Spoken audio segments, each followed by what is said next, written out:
To Martinez, she'll take it all the way, lay it up and in. Big alley. The following is a production by the students and staff at Lubbock ISD TV. Swing and a miss.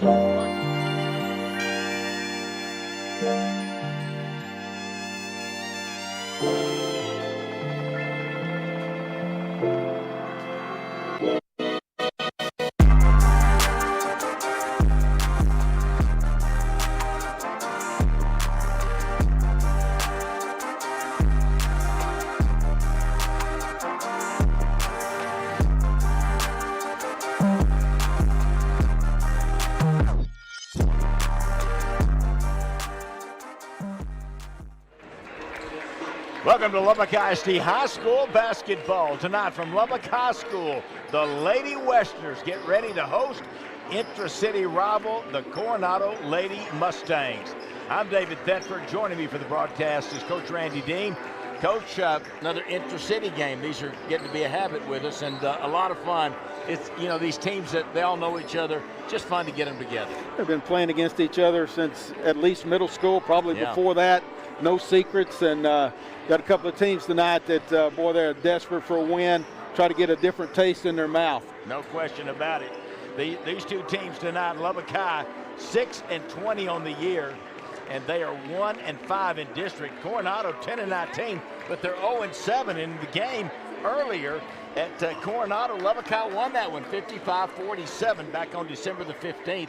I know that Coronado wanted to come over here tonight and get a little payback. Absolutely. I mean, like I said, both teams, it's been a struggle. You can't put it any other way, but need a win to try to validate the hard work that they keep putting in every single day. And, you know, both of them have their motivation tonight. Lubbock High wants to sweep. Coronado wants to pay back. Let's take a look at the standings in District 4-5A, the girls' side. And you can take a look at those. Monterey on top. They've got a big game tonight out at Lubbock Cooper. That one loss for Lubbock Cooper came to Monterey, so that'll be a good game tonight. And you see Lubbock High and Coronado there and their records. And Coach Dean, I think, hit it right on the head. Coaches and players just want to get a win. It's amazing what one win will do, Coach, to kind of spur you, get you a little energy and excitement going again. Absolutely. Like I said, it's a validation. You know, they've continued to show up and practice and put the work in, but that only goes so far. You want to win to try to justify what you're doing, coaches and players alike. So expect a lot of hard playing competition out here tonight. You know, and that's the thing about athletics in general, but in sports and teams, is that you when you struggle like you are, you still want to have pride in what you're doing, and these two teams do, and I expect them to really bring their best game tonight. I think that they're really going to have a good game. Hope that you almost caught it in the I hope that wasn't a shot. I saw it coming, but I thought it was going to hit you, and I was going to let it. All right, let's take a look at the starting lineups here. We can do that and double check those. First off, for the visiting team, I guess, the Coronado Lady Mustangs. Was that who we're going to put up first, or we're going to do that later? Or we're going to put them both up. And you can see there, Coronado on the left, Jayla McCutcheon, and she's a 5'5 junior. Celeste Landine is a 5'1 senior. Shyla Blackwell, a 5'5 junior. Number 11, number 12, Sierra Montez, a 5'8 sophomore. And then Cameron Hill will round it out, 5'9 freshman with the Coronado Lady Mustangs. Tanner Pilot is the head coach. Bobby Chitsey and Mariah Garza are the assistants. He's the interim head coach for the Coronado Lady Mustangs. For Lubbock High, on the other side, they'll start Izzy Palmer. She's one of the leading scorers on the team, 5'6 junior. Camille Reynolds is a really good player, 5'8 junior for the Lady Westerners. Number 10 is Evelyn Rodriguez, 5'4 junior. 11 is Vanessa Garza, 5'10 junior. And then Pierce Shepler, 6'1 junior, number 22 for the Lady Westerners. The head coach, Brent Palmer, assisted by Katie Farrell, Austin Miller, and Sean McClone. And we are just about set to go. Teams are finishing their warm-ups out on the floor. They'll go to the locker room maybe one more time, get some last-minute instruction, and we're going to have Coronado and Lubbock High here from Westerner Arena, so stay tuned. Lady Mustangs at the Lady Westerners coming up next, right here on Fox 34 News Now.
we go. Westerner Arena.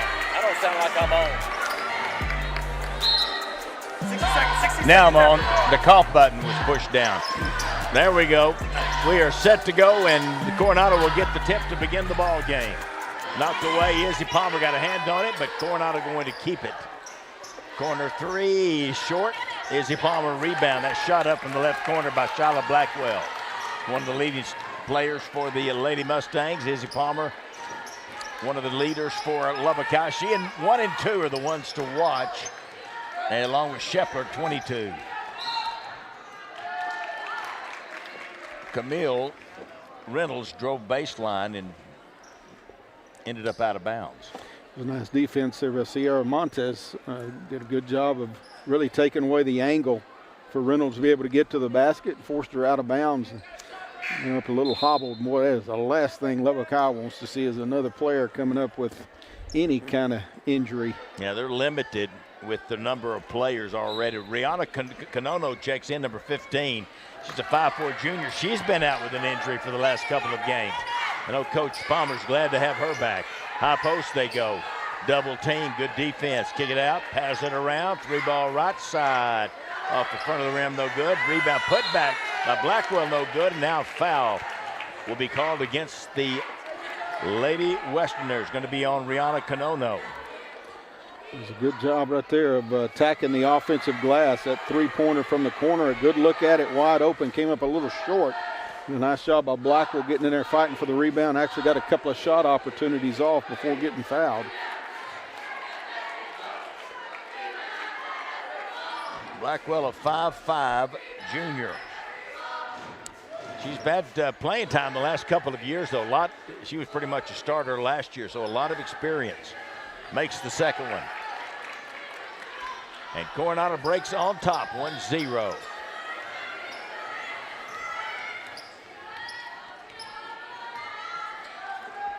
Palmer, the ball handler, the point guard. There's Conono. She's really aggressive, and she'll draw the foul, driving inside. It's going to be on number 12, Sierra Montes.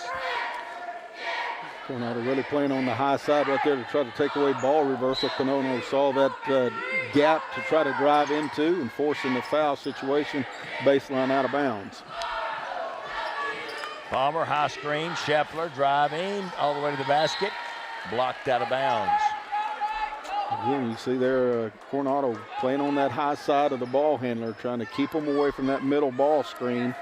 And again, that opens up a little driving lane. Good recovery to get the block shot and out of bounds. Coronado in black with red and black shorts. Lubbock High pretty much all white with old gold and black lettering and numerals. Over the top, Shepler inside, hit the bottom of the backboard, and Coronado comes away with it. That was a good play, just did not finish. Good read. Saw the full front by the post defense and threw the lob and just took her a little too far underneath the basket. Palmer goes in there to double team and ties up the basketball. It will go to Lubbock High. Nice job there out of his own defense, collapsing in there on the low post area by Palmer and forcing that tie ball situation. Possession going back to the Lady Westerners. Still 1-0. Rodriguez going to drive, kick back out. Vanessa Garza with the ball. She'll drive to the lane, kick left. Conono shot up, no good. Rebound tipped around, knocked out of bounds. Last touch by Cameron Hill of Coronado. Good battle there inside with Hill and Shepler. And just because of that battle from behind by Shepler, forces the ball out of bounds.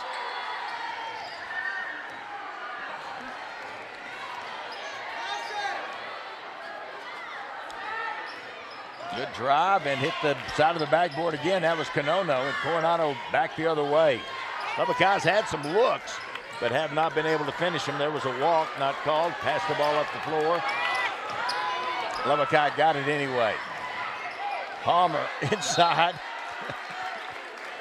Now whistling a foul and 2 shots coming for Izzy Palmer. Jayla McCutcheon called for the personal foul, her first.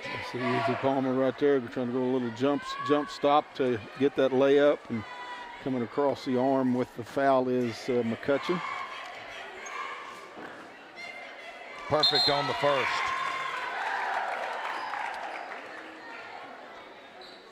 It'll be a welcome sight for Lubbock High right there to see Palmer get in the scoring column early tonight. Last week against Monterey, I believe it was the fourth quarter before she found the scoring column, and they need points from her. She's one of their leading scorers. She's really a good player. Good save, good hustle by Cameron Hill, but it goes to Lubbock High. Palmer can handle the basketball, distribute the basketball, shoot it, drive. She's a good all-around player. Good defender as well. Rodriguez going to shoot it up off the rim, no good. Cameron Hill the rebound for the Lady Mustangs. Wide open left corner. Palmer runs her off the three-point line. Shot doesn't go that time from McCutcheon, and Lubbock High with the basketball. 2-1 the score. Under 3 minutes into the ball game. It was a nice job by McCutcheon. A little shot fake from the corner and stepping inside, and had a good look at it. Just didn't get the roll on the shot.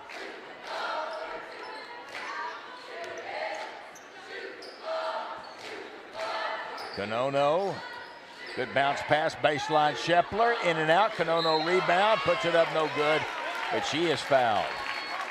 And it's going to be on Jayla McCutcheon, her second foul. One of the Lady Mustangs fell down underneath the basket, and that let that missed shot from Shepler come right into the hands of Coronado, and then just unfortunate McCutcheon trying to recover back to that, ends up picking up a foul, her second one. So it would be interesting to see how long Coach Pilot keeps her on the bench in that early foul trouble. Made the first, missed the second, got the rebound though. Takes it inside, puts it up and in. Brianna Coronado is just a scrapper. I like the way she plays. That's a great way to describe her. She gets a lot out of the talent that she has. Who did they call that one on? 11, possibly. 10. 10. Maybe. Was that foul on 10? It was. Thank you. That's Evelyn Rodriguez, and that's her first. Corner, they've had some good looks at threes, can't get it to go, and they've been around the rim, just have not gone down for Coronado. 1-2-2 zone out of Lubbock High, and so that baseline has a potential of being open. Coronado's found some shots down there, and that one looked good in every way except going through at the end. Shepler with the block on Blackwell. Ball taken away by the Lady Westerners. Palmer to the basket, the runner no good, another foul. She's going back to the free throw line. She'll put the pressure on you. You're going to have to do something.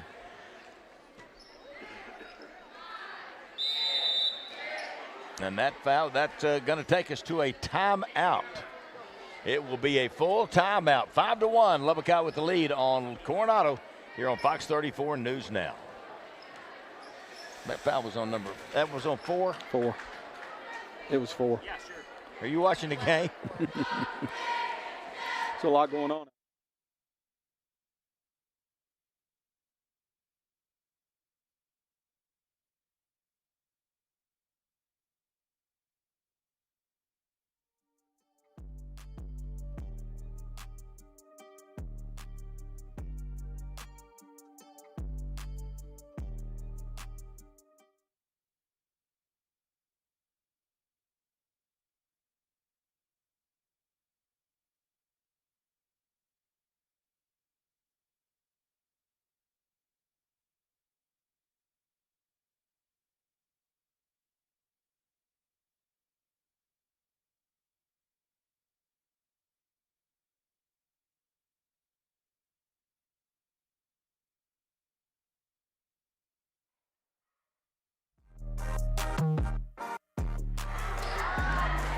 Five to 1, halfway through this first quarter. 6 minutes, more than halfway. 6 seconds, more than halfway through. Palmer gets the roll. She's got 3 points, all from the free throw line. Camille Reynolds back in the ball game, coach, for Lubbock High. That's a good sign for the Lady Westerners. She's really a talented all-around player. Can't get the roll on the second one. Little trap. There's Coronado, got a hand on it. Inside. Saved back inbounds by Hill, but it goes to Lubbock High. Ahead to Reynolds. Taken away. Good defense right there by Montez. An open floor foul against Vanessa Garza right there as Montez gets that interception, headed back up the floor, and Garza stepped over in front of her, reaching foul. There's a baseline jumper, up and in. Two-pointer. Sanaya Brown. Sideline out of bounds play, broke her right down the baseline, and a nice job of catching, quick release. Nothing but the bottom of the net. 6-3 now, 3-point lead for Lubbock High. Step back, three off the backboard and the rim, no good. Rebound Blackwell, long pass ahead. Montez will lay it up and in. Good look down the floor and a good catch and finish. Well, great job by Blackwell. Excellent box out to start with, and then once she got the rebound, immediately got her eyes up the floor and saw Montez breaking out ahead of everyone. Easy layup. Coronado's got to like that kind of points. Double screen up top, trying to free up Palmer. Gets her free, she puts it up and in. That's really a nice job of maintaining your composure in that traffic, and got the two.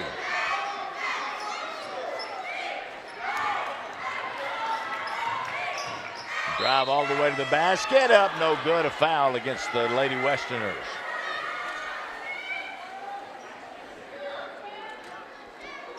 Foul's going to be on Shepler, her first. You see here Cameron Hill getting the ball in the middle, and again on the press breaker, and then attacking the basket all the way to the rim. No one came over to stop her, so you got a good look at it. Shepler came over and fouled her on the shot. Free throw up, and no good by Cameron Hill. Evelyn Rodriguez back in the ball game. She'll replace Vanessa Garza for Lubbock High.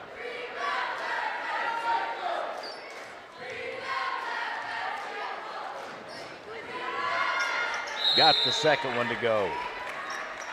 First point for Cameron Hill. She'll go out of the ball game, and Markel Joyner will check in. Joyner is number 10. 2-point lead, 8-6 for the Lady Westerners. 2:22 left to go in the first quarter.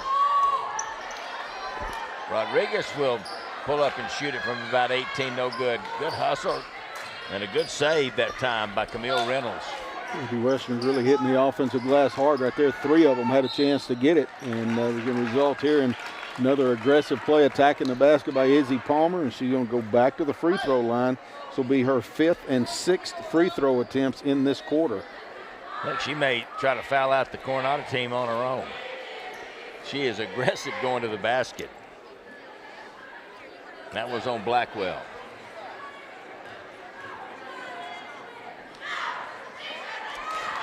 Made the first. I'd already given it to her. I don't know why, but I guess I had a premonition.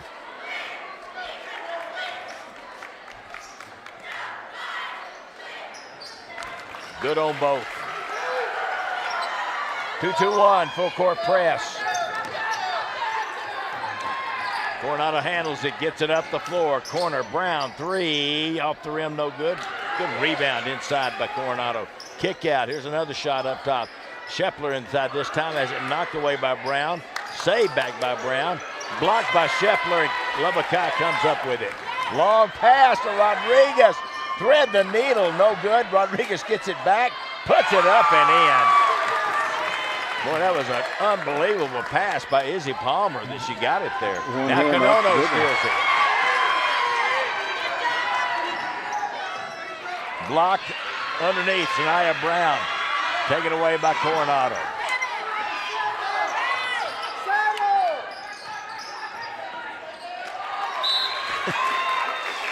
Well, Coronado just came flying through the air over toward Graceland Loda, number 20.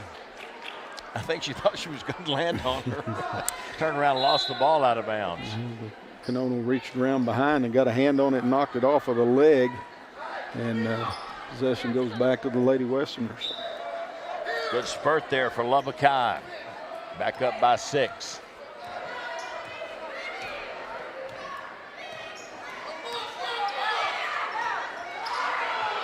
Lob inside. Good catch. Kick out. 3-ball. Good. Evelyn Rodriguez, a 3. First 3 in the ball game. Great play by Camille Reynolds. That entry pass took her all the way down to the baseline, and somehow she got to it and enough awareness to kick it out to Rodriguez, who was locked and loaded, ready to shoot the ball. Trap in the corner, knocked away by Palmer, out of bounds. It'll stay with Coronado. Back in the ball game, Sierra Montez, number 12, replacing Markel Joyner.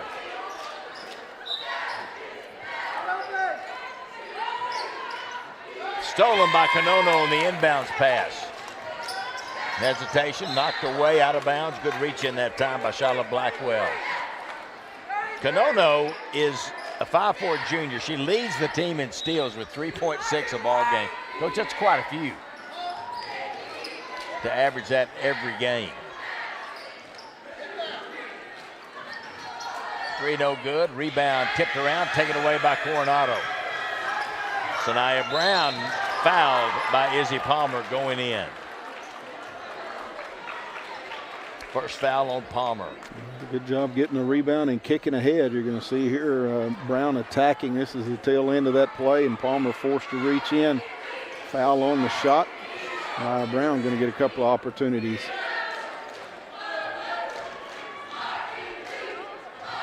Short on the first one.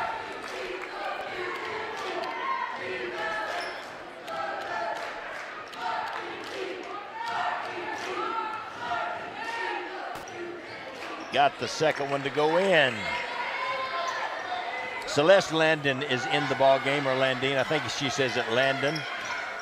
5'1" senior, number 3. Coronado cross back to the baseline, cut off, good defense. Landon got a hand on it, but right there to take it is Reynolds. Shepler had to get it up quickly. Landon with the ball. In the backcourt, no fouls. That's the end of the first quarter. 15-7. Lubbock High with the lead on Coronado. End of 1. Here on Fox 34 News Now.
Second quarter coming up here. Coach, what was your impressions there of the first quarter? Pretty good run by Lubbock High. Yeah, and I think the defense has been pretty good really on both ends of the floor. Different schemes, zone by Lubbock High, man-to-man by Coronado.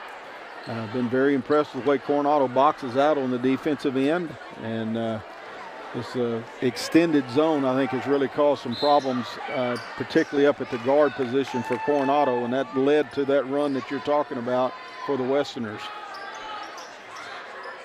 Brown up top to Blackwell. 1-2-2 or 3-2, however you want to call it. Looks more like a 1-2-2. They get another open look at 3. No good. Rebound Reynolds. Lubbock High double teamed. Able to get it away and get it to Palmer.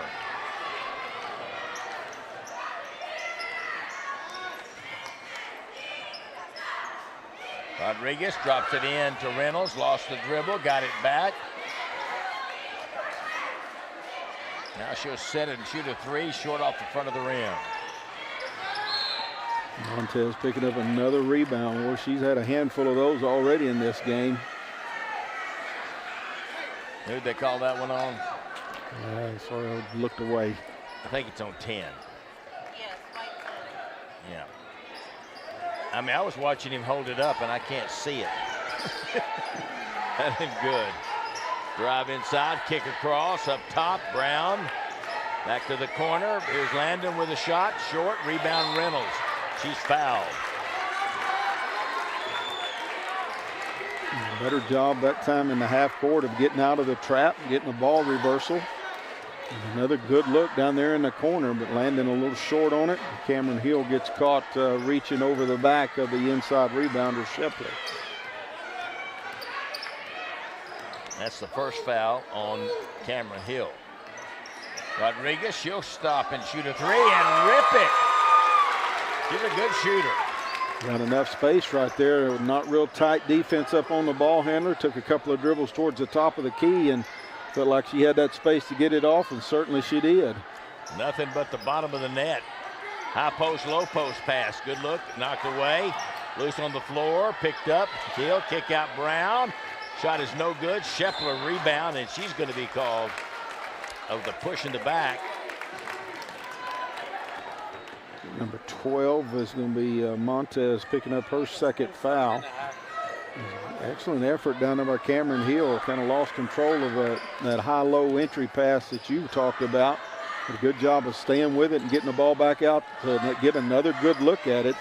Coronado's got to be able to knock down those shots. A good look inside to Shepler. She'll put it up and in. Garza with the feed. Going to be a timeout. 6:03. 6:03 left to go in the first half. 20-7, Lubbock High on top. We'll make it a full timeout here on Fox 34 News Now.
.603 to go here in the first half.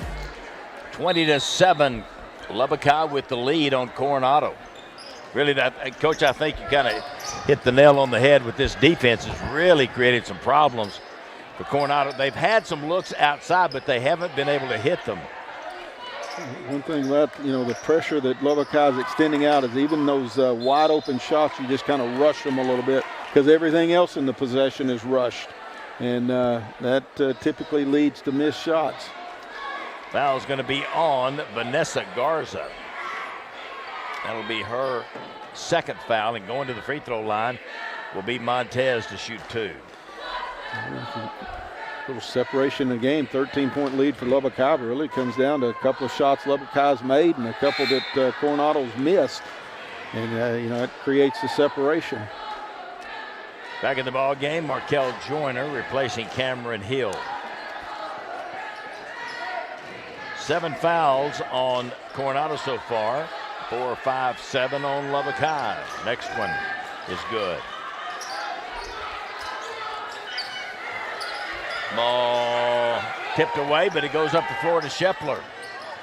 Blackwell got a hand on it, but didn't hit it out of bounds. Now the ball's lost and taken away. Garza looked like she was going to make a bounce pass and tried to keep dribbling, but it got away from her. So the backdoor cut, but just couldn't squeeze it through the two defenders. Blackwell with a really nice move, but a little too strong on the shot. Probably was expecting contact. Canono all the way inside, falls down, loses the ball, was tripped over feet. I think she started expecting a defensive player to get in her way about the half-court line, and they never did, and she almost got all the way to the basket.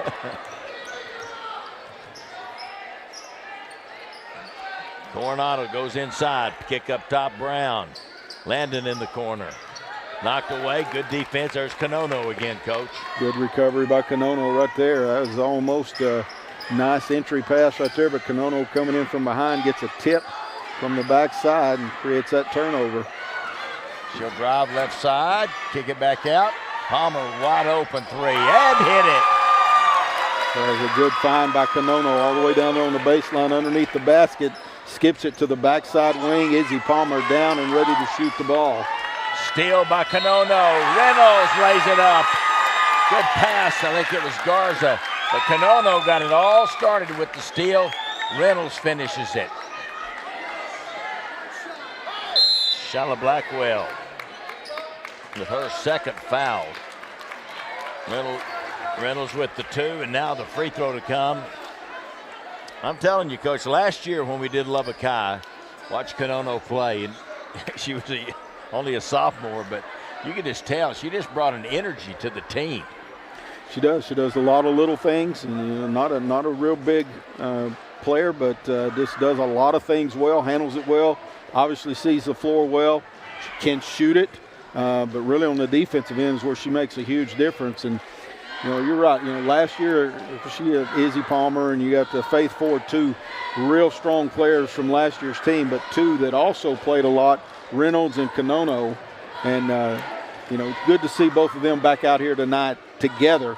Last week, Coronado unable to play, but Reynolds, the thing about her is, remember we watched this last year, she always had a smile on her face everywhere she went. Like, man, I'm having so much fun playing the game, and she still has that attitude, and it shows. She got a chance here to complete a 3-point play, and probably be smiling about that when she's finished with it. Got a good look at Tanner Pilot there. He's the interim head coach at Coronado, and he's been this is his 4th year at Coronado. And you saw Brent Palmer, the head coach of Lubbock. I can't remember, it's 8th year maybe for Coach Palmer. That was a great boat. Of course, Tanner's getting his first experience, and it just came recently that he was installed as the interim head coach. Reynolds does finish the 3-point play. It's an 11-1 run here by Lubbock High in the second quarter. Good passing by Coronado. 3's up, no good. Long rebound, going to be tied up. I will tell you again, guess who? But it's Coronado. You know, nice job of execution by Coronado. The scheme is right, getting the ball in the middle of the zone and then kicking out the open shooters. It's one of those nights, the ball not going in, it can cause the score to get away from you in a hurry, but you can't fault the execution or the scheme that they're trying to play with. 26-8. Drive to the basket, laid it up short. That was Garza, got in there. Now a foul will be called in the backcourt. Going to be Garza. That's her 3rd foul. And Coach Palmer has a pretty short bench. He really can't afford foul trouble. Faith Ford is out for the year. Leah Reyna is out. She may be back next week. That's from an injury. You really, Coach, Coronado has passed the ball well. Good move, roll to the middle, short up shot, no good, tipped around. You like their effort. Now Shepler's down, but she's, I think, going to get back up, but, well, maybe not. Not until Sanaya Brown hit that 2. That's a real nice job there. The whole possession from start against the press, getting it in the middle, kicking to the outside, and then executing against the zone in a half-court set to get a good shot. All right, there is an injury to Shepler. We're going to take a quick break. 26-8, Lubbock High on top of Coronado here on Fox 34 News Now. Hello, my name is Nevaeh. Hello, my name is Isaac. Hello, my name is Abby. And I'm one of the many Lubbock ISD TV students bringing you tonight's live stream. If you appreciate our coverage, we hope you'll consider one of our sponsorship opportunities, Your support gives us the opportunity to travel to state and national competitions. where we represent our entire district in audio and video production contests. Last season, our students received multiple awards in Skills USA and the Student Television Network. If you'd like to support us, contact Kenneth Dixon with the information on your screen. And thank you. We'll take a quick look at the injury. Don't know exactly what happened. Maybe he caught a knee. Now there's a foul on the other end as Reynolds goes push from behind. He went over the back. Nice job of Reynolds breaking the press and then finding the open Sarah Katie for that shot. But then got caught going over the back on the rebound attempt. Good look inside. Good turn to the basket. No good. Reynolds rebound again. Lost control of it. And now a travel going to be called on Evelyn Rodriguez. Good effort there by Markel Joyner. May have gotten away with a foul, but good effort getting after that loose ball and forcing a traveling call, and it'll be baseline out of bounds for Coronado. Now Coronado maybe has a contact issue. Yeah, it must have fallen out. She's looking at it for it on the floor. It's been a while since this used to happen a lot. You remember? I think when they had those first came out with hard contacts and they were popping out a lot. Now they're soft contacts, most of them. I really don't know what her prescription is. Yeah, the hard ones, I think, because it was a long time ago. I didn't have to wear them back then, but I think they popped out quite a bit. And most of the time, they'd look all over the floor for them, and then it'd be stuck on their jersey. That's about how far it'd fall, you know. I don't know why they didn't look there first. Well, Coronado left the floor to run. Let's tell you, she's not only a good basketball player, very smart. She has a spare set of contact lenses waiting. She asked me to look and see if it was in her eyes, and I can't see that. I know. Asking us old guys to look. Get my reading glasses out. That's what I'm doing. I'm trying to see the officials holding up their fingers. They're not that far away. But we'll struggle through. We're going to go back to action here now. Coronado will be out until she gets her contact fixed. Looks like Garza back in the game, but she's got 3 fouls. Shepler is in the training room. She banged her knee. Inside, shot up no good. Rebound, Katie had a hand on it. She's in the game. Sarah Katie, she is a 5'9" senior, number 23. Palmer going to set and shoot a 3, in and out. Rebound pulled down by number 2, Jayla McCutcheon. Landon, ball knocked out of bounds on the baseline pass by Reynolds. Here's Coronado back in the ball game. Coach get Garza out of the game where she picks up another foul.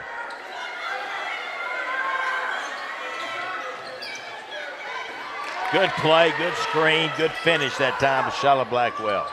Here's Montez that worked her way across the lane and pinned the middle player of the zone, and that allowed Blackwell to roll right down the edge and get that layup to go in. Reynolds did a good job of getting to the middle, pull up from 12, no good. Landon back the other way. Blackwell kicks it left. Drive to by McCutcheon. Pass across, put up and in. Markel Joyner, good play and a good pass by Blackwell. Coronado with something going here. Knocked away by Blackwell. Good defense right there. Stayed down a great stance, didn't reach. Reaching to knock the ball away from Izzy Palmer. That's not easy to do. She's really a talented dribbler with the basketball.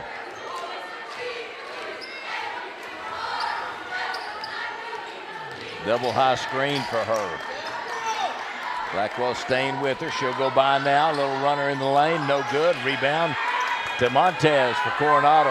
Long pass up the floor. Markel Joyner caught it, laid it in. Great job. I didn't think there was any way she was going to be able to do that. Didn't either. Excellent job keeping her wits about her to shoot that with her left hand. The only chance she had, got it to go in off the glass. Reynolds with the answer. Boy, that was smooth. Right there by Camille Reynolds. Yes, 5. Big basket for Lubbock High right there to kind of answer this little run that Coronado's been on. Katie, good defense. 3 seconds in the lane. You don't see that very often anymore. I think they were going to pass it down there to the low post short corner player, and I believe it was Montez that dove to the basket expecting to receive the pass, and Joyner just couldn't see her, couldn't get it to her. There's Palmer dribbling it out of the double team. Inside, puts it up, no good, fouled. Looked like pretty good defense there. Might have caught her a little bit. It's going to be Shyla Blackwell. That's not good for the Coronado Lady Mustangs. That's her 3rd foul. And she is an important part of this Lady Mustangs team. Of course, they all are, but she's an experienced player. Free throw up and good.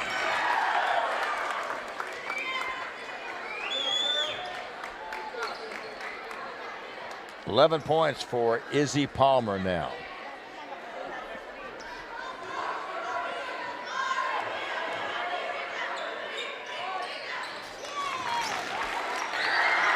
Seven out of 8 from the free throw line in the first half for Palmer. Pretty good. Bounce, Landon bounces it back inside, down low. Shot up, blocked by Reynolds. Goes right back to Joyner. Now we've got. There's a great recovery by Reynolds right there. Yeah. It was excellent passing by Coronado. Joyner had a chance to go up quick with it, but this recovery by Reynolds was outstanding to get a hand on it. Inside. Going to be a foul on Reynolds, it would appear.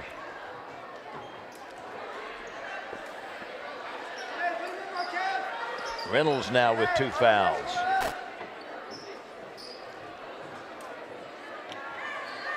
$14-point lead for Lubbock High. 46.5 left here in the first half. Markel Joyner at the line. Or maybe it's Montez. It is Joyner. Made the first. Good quarter by Joyner. 5 points, looking for 6. Next one off the back of the rim. Rebound to Rodriguez. Camille Reynolds going to pop and shoot a 3 way long. Oh, by the way, Scheffler is back in the ball game, number 22. Pepper got her all fixed up. Here's a little jump shot from 17, no good. Long rebound, Rodriguez fighting with Montez, and Montez comes away with it. Drop inside, Harris, see that goes over the top, Reynolds does, and can't get it away from Joyner, who puts it in. Good strong catch by Joyner right there, and then turning to the inside, still using the glass. Palmer turns it over, 30-19. Coronado can get it inside of 10, short on the jumper. And out of there's the horn. Had a chance to get it under 10. Shot is up and no good. 30-19 here at halftime. The Lubbock High Westerners lead the Coronado Lady Mustangs. We'll have here at halftime, and then we'll come back, give you some highlights and stats, so stay with us. Lubbock High and Coronado here on Fox 34 News Now.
Hello everybody, welcome back from winter break. We are on location here at Lubbock ISD TV where students are going to do a local competition to be competing for Skills USA. Let's learn some more. We are doing a practice competition, but we're treating it as a real competition for our students. We're calling it our local competition. And basically, we had so many students who wanted to go to our Skills USA competition this year at the district level, we needed to figure out who the best people were to send because we had too many students ready to compete. Give me a little insight. What is Skills USA? So Skills USA is a career and technical student organization. What I love about Skills USA is it's not just their technical contest that they're competing in, but it's also got a leadership aspect as well. And their whole goal is to help train students to go out into the workforce. So those people that advance to the district and the state level will also compete into leadership events like job interview, or they'll do quiz bowls and they'll do speech and things like that, so that we're working to develop a well-rounded individual. So what type of competitions are your kiddos doing today? We have a broadcast news production team where those students are given AP wire stories, and they have an hour and a half to produce a 3-minute newscast in the studio. Then we have a television production contest where they have 6 hours to produce a 60-second promotional video. So we gave them a prompt of Career and Technical Education Month. Then we have a audio radio competition where they're given a prompt, and again we gave them a prompt of Career and Technical Education because we really want to promote that for February. And then our last team is a digital cinema competition team to produce a short film that's between 4.5 and 5 minutes long. What type of skills do you think that you're also learning besides being anchors and doing writing and doing research? What other soft skills do you think you're learning by doing this class? I think it's helping us with like time management, especially because we had the hour and a half and then 20 minutes, and that was all we could get. Yeah, definitely time management too, because like in our real classes, we have a lot of assignments and you have to like put them all together and make them work in time. Last question is, what do you think is the most exciting part for the students? Like, what do you see the students getting excited about in this level of competition? I love competition days and competition season. It's a lot for me and the other teachers, like it's a lot going into it, but to see the kids excited about the things that they've been learning in class, but they put extra effort and they really show off their skills and what they've learned in class, and it motivates them, and seeing them work together as a team, and it really, like, it validates me as a teacher, and it validates them as students, like they know what to do. So seeing that passion come out is my favorite. It's amazing to see all the work and the behind-the-scenes production that goes behind something like this. Now, Skills USA isn't just for TV production. A lot of other CTE programs here at the Byron Martin ATC actually competes at Skills USA. And to learn more about the programs, you can visit lubbockisd.org/CTE. Back to you, Aaron.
Very exciting, very exciting. I love to read. I love that the kids love to read, and so it's very exciting.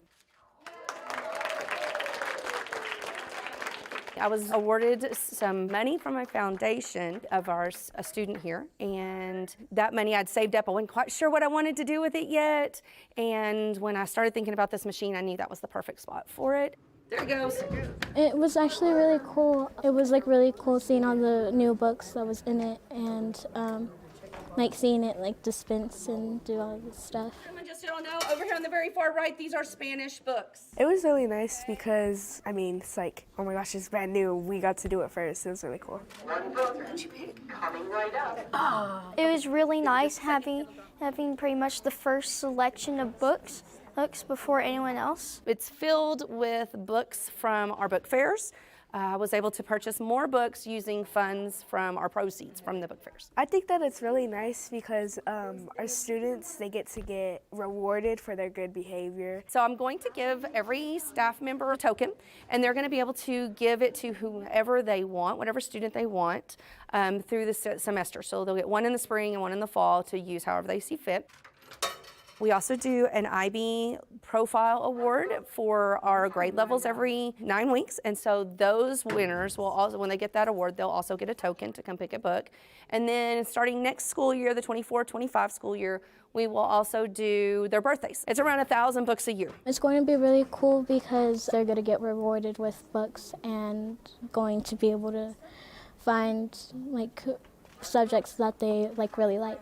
I've had lots of parents say, well, how do they return them? And I'm like, they don't have to return them. These are theirs to keep. Then when a new book was in replacement of an old one, and I realized that first one there generally has the advantage. I definitely want to thank the Hoopman Family Foundation, because if it wasn't for them, we wouldn't be able to have this awesome machine. It's just nice to have it, to know that our students' families donated the money and they're interacting with the school. Hello, my name is Henry. My name is Angel. My name is Lily. I am one of the many Lubbock ISD TV students learning professional broadcast skills right now. We have the opportunity to work with professional equipment during our high school sports coverage. Learning skills that have allowed many of our students to work college sporting events with professional networks. If you appreciate our coverage, we hope you'll consider one of our sponsorship opportunities. Your support will help our program continue to grow, providing funds that allow us to learn using the latest broadcast and streaming technologies.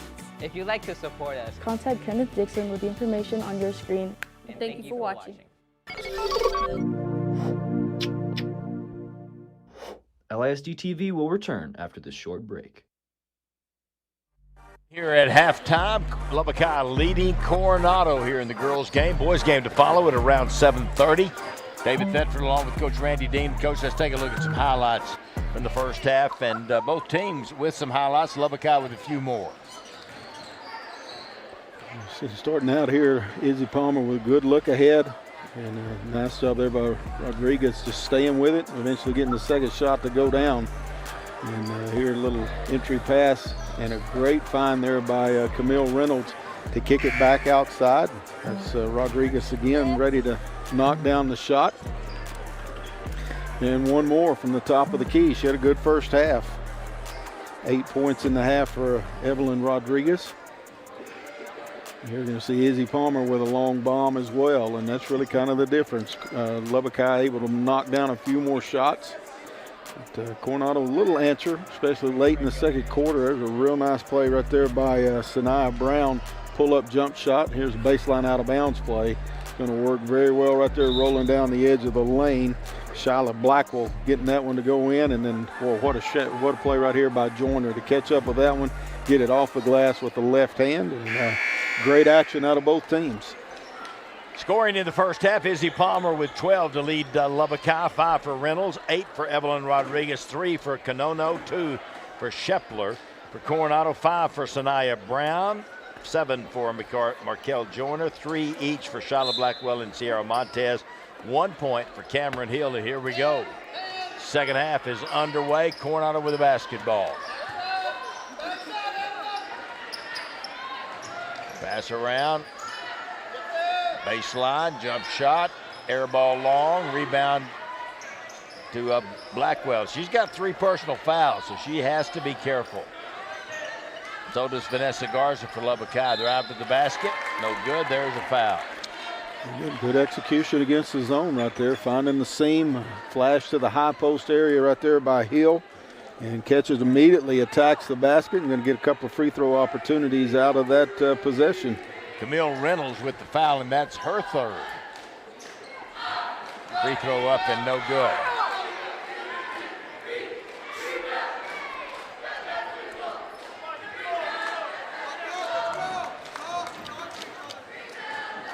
Cameron Hill, 5'9" freshman.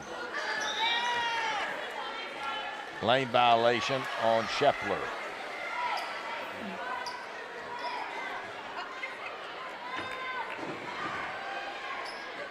Pretty good looking freshman in Cameron Hill, got some length. makes the replay there. Press up the floor. Looking to trap, gets it over to Garza. 10-point ball game. Palmer dribbling out top. Kick to the corner, there's Rodriguez. Hit another three. She really is a good shooter. It was a good find there by Izzy Palmer coming off of the ball screen, but having them feet ready to shoot the ball again is Rodriguez. Quick release, and now down on the floor after that loose ball. That's unfortunate traveling call. It's going to result in a turnover in her column, but great effort out there by Evelyn Rodriguez. Did she try to get up? I couldn't. I didn't. Maybe rolled over with it, I think. Yeah, might have rolled I'm not sure she could have got up because I think a Coronado player was laying across her legs. Skip pass to the wing to Blackwell. Another skip pass across the floor to McCutcheon. Now this is tipped and taken away by Garza. Garza's out there. Landon is covering her. There's Palmer. Shyla Blackwell with 3 fouls. High screen by Shepler. 3 up, no good. Rebound. Pulled down by Cameron Hill. Down on the baseline. Shot is up short that time by Sierra Montez. Coronado keeps it. Now there's the baseline shot up and in by Jayla McCutcheon. Her first points in the ball game. Got to hustle down on the baseline to create that extra possession and a kick across to the backside corner. McCutcheon ready to shoot the ball and gets the 2 points to go in for her. Good reach in, knock away, but it went right to Palmer. She'll keep going and can't get the shot. There's Shepler. Putback won't go. Now she's going to be called for a push in the back on the rebound. So Shepler with 2 fouls. It's a good block out inside by Sierra Montez. Timeout, 30-second timeout. We'll take it too. And that will be a 1-minute timeout. 33-22. Lubbock High with the lead on Coronado here on Fox 34 News Now.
.552 to go in the third quarter. Coronado trying to catch up with Lubbock High.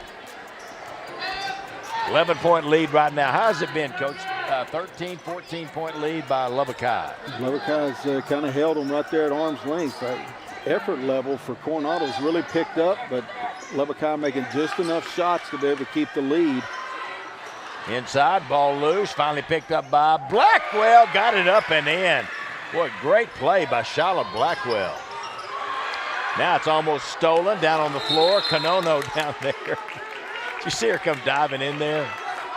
There's 3 of them going after that loose ball. Reynolds. Really, Reynolds fortunate right there that she didn't get a foul. It would have been her 4th one. Montez, scrappy too, Coach. Yeah, absolutely. I mean, the effort has been great out of both these teams, and I really like the way Coronado's kind of responded lately. And they've got it to a 9-point game. Palmer to Reynolds. High screen, she'll pull up, shoot the 3, no good. Great challenge by Cameron Hill right there to get out there, played underneath the ball screen. Blackwell, now a foul on the other end. Big call coming right here. Could be Reynolds, could be Shepler. It's going to be on Shepler. That's her third. Not great news. That's her third. At least Reynolds not picking up her fourth. But Cameron Hill challenged that long three-pointer on the other end, raced down to the basket, and they found her out ahead of the crowd. She's going to get a couple more free throws. She has 2 points in the ball game on 2 of 5 free throws right now.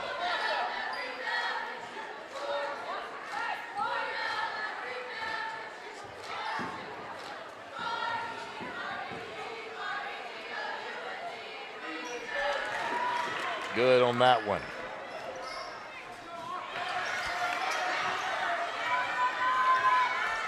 Reynolds breaking the press, pulls up just outside the free throw line and puts it in.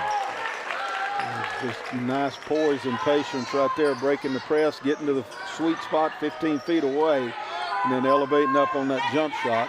And again, answer right there, huge for Lubbock High. Ball tipped, go out of bounds, stay with Coronado.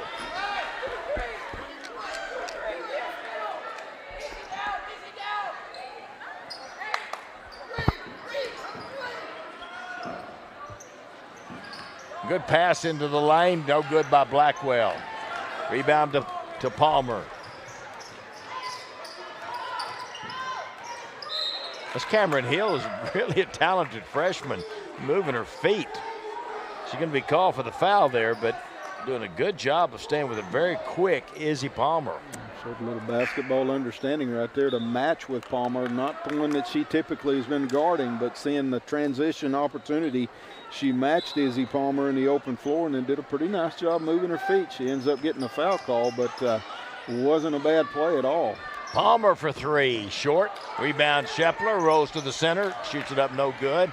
Rebound tipped out of bounds, going to be last touched by Coronado. Markel Joyner came in for Cameron Hill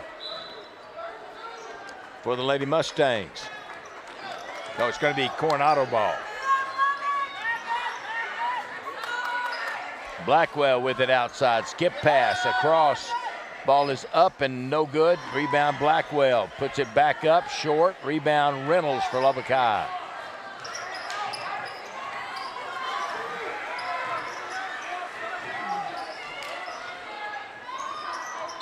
Reynolds still dribbling.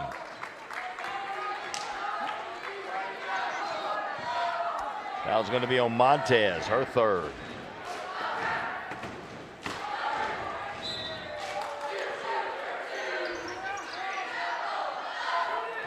Kick out, wide open. Conono in and out, no good. Rebound to Coronado. Long pass up the floor. McCutcheon, hesitation.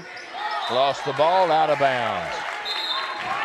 Good recovery by Evelyn Rodriguez right there as McCutcheon was out ahead of the crowd and kicked it ahead to her, but Rodriguez caught up and then a good job of shielding McCutcheon away from the basket, not letting her get in there for that layup. Good throwing play. Shepler blocked it. Good hustle. Well, we got a hold. Great recovery by Shepler right there to get back and affect that shot. Looked like that Blackwell was going to have a wide open path to the basket, and Shepler recovered just in enough time to get a block. Conono was called for the foul. The ball inbound. We got a foul. Yeah, it's going to join her. She was working across, basically setting a screen on the middle player of the zone, and she hooked that defensive player to keep her from getting through the screen. It's a good call by the referee. Long pass up to Reynolds, 3-on-2. She's going to pop and shoot it from outside. No good. Rebound by Joyner. Good job of shielding off Shepler. Tried to get it down low, and it goes off the hands of Cameron Hill. Kind of a tough pass to handle. Now coming into the ball game for Coronado is 32. Izzy Mesquias. Yeah, Mesquias.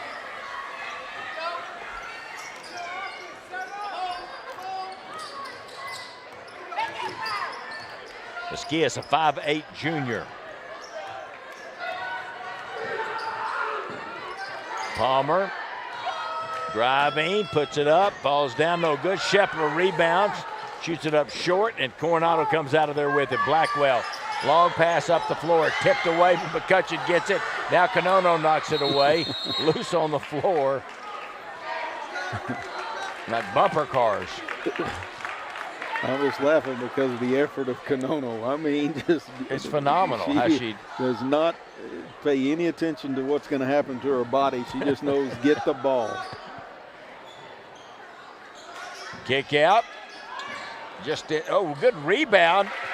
Shepler wasn't quite ready, and Joyner got it and put it in. The air ball, I think, surprised Shepler. Yeah. She was expecting it to catch a little bit of rim and bounce off, and it didn't. Joyner right there behind her to make a nice rebound over the back and get it up to score. Coronado over to Shepler. She'll shoot it up from 10, no good. Rebound, and a foul will be called on Coronado. That's her third. Fouls are becoming a problem, Coach, for both teams. A lot of them are starting to get over there towards the number 5. For Lubbock High, Camille Reynolds has 3, Vanessa Garza has 3, Rihanna Coronado has 3, and Shepler has 3. For Coronado, Shyla Blackwell with 3, and Sierra Montez with 3. McCutcheon will go to the line to shoot 2. New rule this year, no 1-and-1. It's going to be 5 fouls in each quarter and then 2 shots. Coronato's missing some opportunities here. That's the 3rd miss in the quarter. She need this one just for them to be 50% from the free throw line. But boy, if they could a little better percentage here in the quarter, they'd draw even closer. You know, they've missed, and then the next one's like pure. Nothing but net. Ball tipped away off the foot of Izzy Palmer. I think Joyner reached in there and got a hand on it again. Knocks it off the foot of Izzy Palmer. Coronado doing a lot of things here, fighting to get back in the game. Kick to the right corner, shot up, no good. Rebound, Coronado again. Joyner kicks it out, no good. Joyner's going to track it down in the corner. Joyner been a force. There's Reynolds, knocks it away. Joyner keeps it alive though. McCutcheon scoops it over to Joyner, and a foul. And we're getting Reynolds on the 4th foul right there as well. He's got to really admire the effort of Coronado on that possession, continually just regaining control of the ball, and free throw opportunities coming again. Coronado will have to, she just left the game for Garza. Joyner with the free throw. Joyner deserves to have the free throw. She really worked hard. She's got 10 points now for Coronado. Leading scorer for the Lady Mustangs. And she looked good on both those free throws.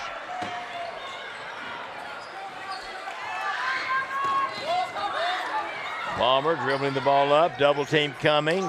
Kick it to Coronado, to Garza. No, that wasn't Coronado in the corner. That was Rodriguez.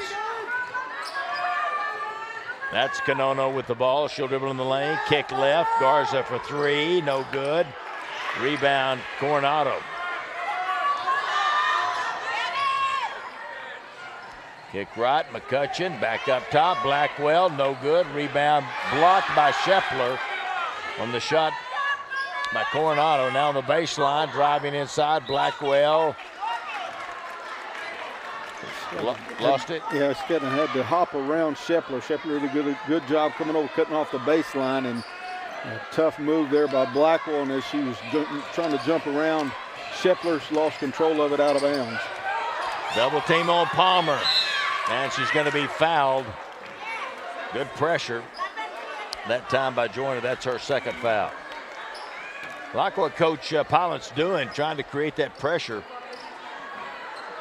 Make Palmer pick up the dribble or get the steal. High screen, Shepler. Tried to go back to Shepler going down the lane. Not a bad idea. The screen and roll, the lane was opened up. Joyner stepped out to give a lot of hedge help on the ball screen, but led her a little too far, a little too quick to the basket, ball out of bounds. Coronado with it, trailing by 5 now. They have fought their way back in this ball game. Left-hand side, crossover, drive, lane, leave it on the baseline. To Mesquias, now they pass it around the outside. Shepler to close out. Shot up, no good. Rebound tipped out of the outside. Palmer has it. Pushes the ball up the floor, right-hand side. Behind the back dribble, lost it. Joyner's got it for Coronado. Good defense by Shyla Blackwell right there, putting pressure on Palmer, forcing the behind-the-back dribble, and sneaking in from behind. Palmer takes it right back from her. To Canono. She'll take it left side, put it up, no good. Rodriguez, put back won't go. Canono gets it, and she's going to be fouled going up.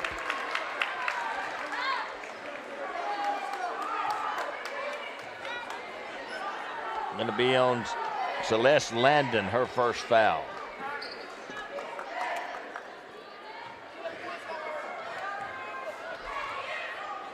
And Canono with 2 shots coming. No good on the first.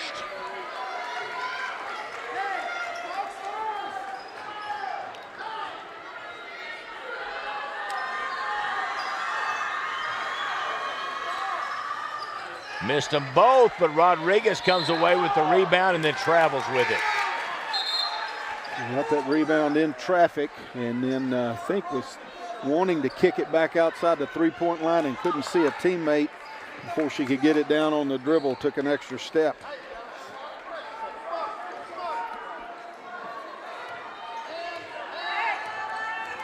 .14 It's a big play for both teams right here.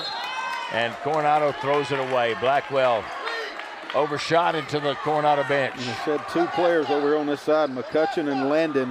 One on the wing, one in the corner, and she threw it right between them. 7 seconds to go. Music Galvan in the game. Shot up, no good.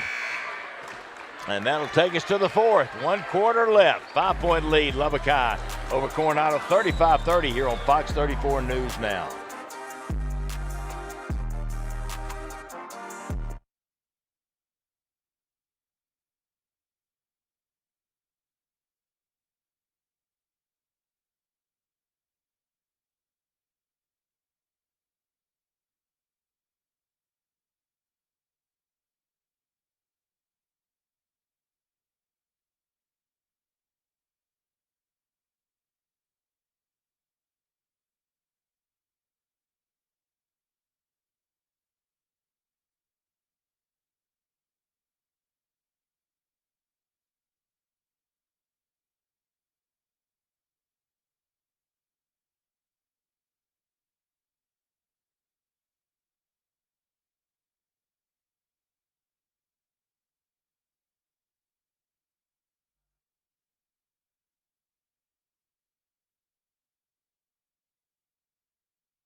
Five-point lead that last quarter, Coach. I think the key to it for Coronado was the shutdown Lubbock High. 5 points in that quarter. They had 15 in the first, 15 in the second, only 5 in that third quarter. Coronado definitely the more aggressive team throughout the quarter, both ends of the floor. Really getting after it on the offensive glass. Scored some points, able to set up a full court press, and they were after it the length of the court. I think it really kind of took the rhythm away from Lubbock High that they had in the first half. Izzy Palmer dribbling outside, trying to go baseline, runners up short, rebound tipped around. Markel Joyner had it, threw it away to Canono. Driving down the lane, left out for Scheffler. Evelyn Rodriguez back up 3, going to be off the right side. May not have been the shot Coach Palmer wanted to see after the offensive board. Drive underneath, kick around. Driving in, Blackwell shoots it up short, rebound. Taken away by Lubbock High. Coach Palmer calling out the play. High screen.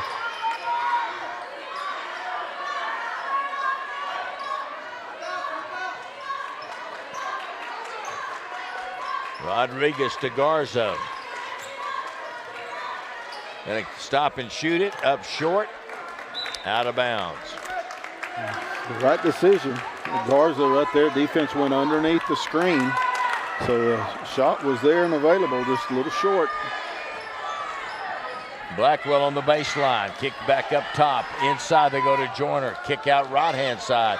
3 up and in. Shala Blackwell. That was a great job. Inside-out basketball right there. A good find on the inside by Montez to kick it back out, and Blackwell ready to knock down that three-pointer. 2-point game, and now there's a foul on Markel Joyner. She has 3 all in this half. Coronado has gotten back in it. Izzy Palmer drives, runners up, rolls across, no good. Going to be last touched by Coronado on the rebound. Defensively, just enough right there to take away the angle from Palmer and make it a little bit tougher of a runner towards the baseline. And didn't really have the angle to get it off of the glass. There's a cut by Reynolds, good pass, no good. Rebound, Shepler. Now Coronado puts it up, no good. Coronado gets it, Markel Joyner. A couple of good looks at it, especially one for Reynolds on the baseline out of bounds play. High post to Joyner, kick over to Blackwell, going to be a travel. Called on Joyner. She was in traffic and trying to get a firm grasp on the basketball. Timeout on the floor, going to be a full timeout. We'll take it to 35-33. Lubbock High with a 2-point lead on Coronado on Fox 34 News Now.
Well, this second half has pretty much belonged to the Coronado Lady Mustangs. They about scored Lubbock High 14-5.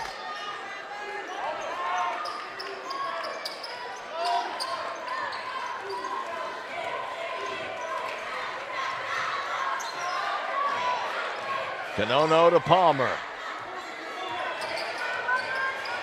And not that Coronado scored a lot, Coach, but Lubbock High has just not been able to score. Ball knocked away, stolen by Blackwell. On the baseline, she stepped on the baseline. Going to stay with Lubbock High.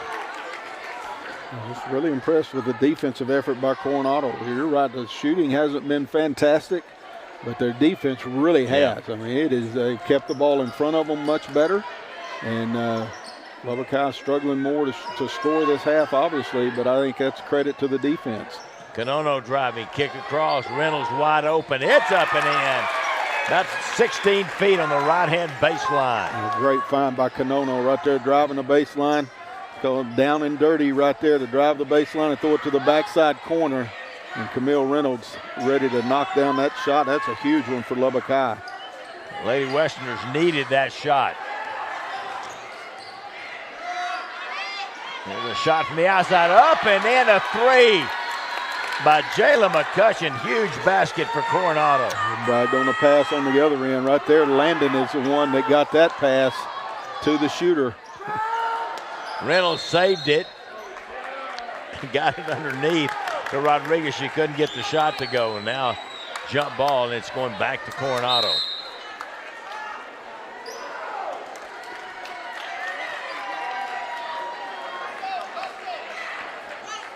Going to be a 30-second timeout called by Coach Palmer. 1-point game, Coach, 37-36. Like I said, we go back to that last possession by Coronado, and it was Celeste Landon did a good job of keeping her dribble alive and changed directions. Drew 2 defenders, kicked it over to McCutcheon in the corner, and knocked down another huge three-pointer, second one of the quarter for the Lady Mustangs, and they found themselves right in the thick of this game after trailing by double digits for most of the first half. You look at the Lubbock High huddle there. Head coach Brent Palmer, Katie Farrell, his assistant. On the other end, interim head coach Tanner Pilot, along with Bobby Chitsey and Mariah Garza.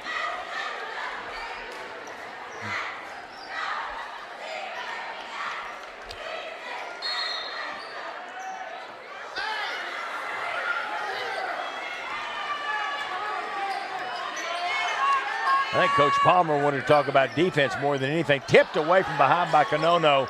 Palmer can't get it, but spinning around, went off her hand out of bounds.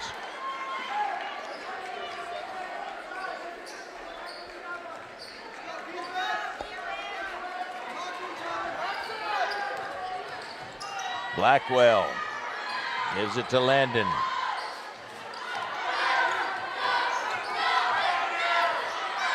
Bounce inside, kick to the corner, wide open shot. No good this time by McCutcheon. Coronado keeps the rebound. They've done a good job on the offensive glass. Landon driving, runners up, and no good. Reynolds gets the rebound, gets it to Palmer. Lubbock High still with the lead by 1, down to 4:05 to go. Palmer driving, runners up, gets the roll. Nice job by Izzy Palmer. Tough shot right there, right hand as she's moving towards her left, but got the soft roll. Blackwell all the way to the backboard, can't get it, too strong. Good free throws out of it though, offensive rebound by Montez. Foul is on Camille Reynolds, and she is fouled out of the ball game. That is big. 3:48 left. Vanessa Garza comes in.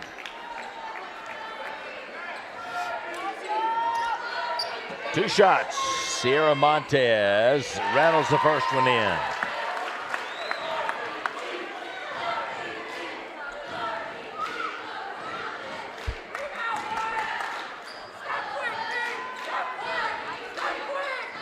Made them both. Big free throws right there. Draw it back to 1 again to answer the runner by Palmer. Coronado all the way to the basket. Shoots it up, no good. Shepard rebound, bounces around and goes in. Coronado found the lane all the way to the basket. Nobody stepping over in front of her. Now it's going to be a turnover by the Mustangs. Over and back.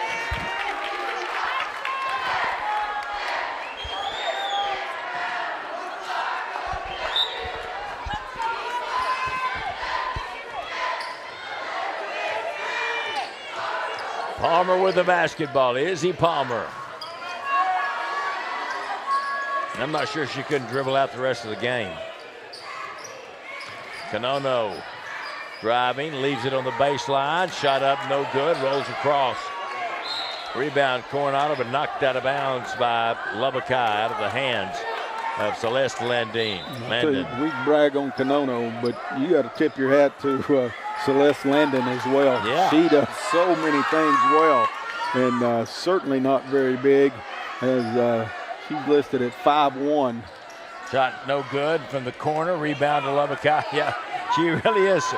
I love these scrappy players that just get after it. Landon and Coronado. Palmer, she's scrappy too. Takes it in, puts it off the glass and in. She's really good off the dribble to the basket. Going to be a timeout. 2:33 left to go. 16 points now for Palmer. I think Coronado got caught looking, expecting that high ball screen coming back towards the middle, and Palmer rejected it, drove baseline, and no backside help over there to rotate to her, and so she's able to bank that one in and give Lubbock High a little bit of a cushion here as we get towards the end of the fourth quarter. I can't remember what was on the clock, 2:30 something. There you see Tanner Pilot, the interim head coach for the Coronado Lady Mustangs. It's a good timeout right there by Coach Pilot as well. Get this, the lead goes up to 5. Didn't want it to get any further away, and really talk about this offensive possession right here. And looks like the scoreboard up there is showing 1 timeout for each team remaining. So not a bad time to burn that one and hopefully create a good offensive possession right here. Brent Palmer talking defense. And then offensively, right now for Lubbock High, they would like to run a little clock. And they got a couple of ball handlers in Izzy Palmer and Rihanna Conono that can do it. A little adjustment here in the fourth quarter that Lubbock High has made, and it starts with Conono. You're going to see right here picking up the ball a little bit further up on the floor, starting pressure on the ball, making it a little more difficult to start the offense. Here's Blackwell. She'll shoot a 3 and hit it.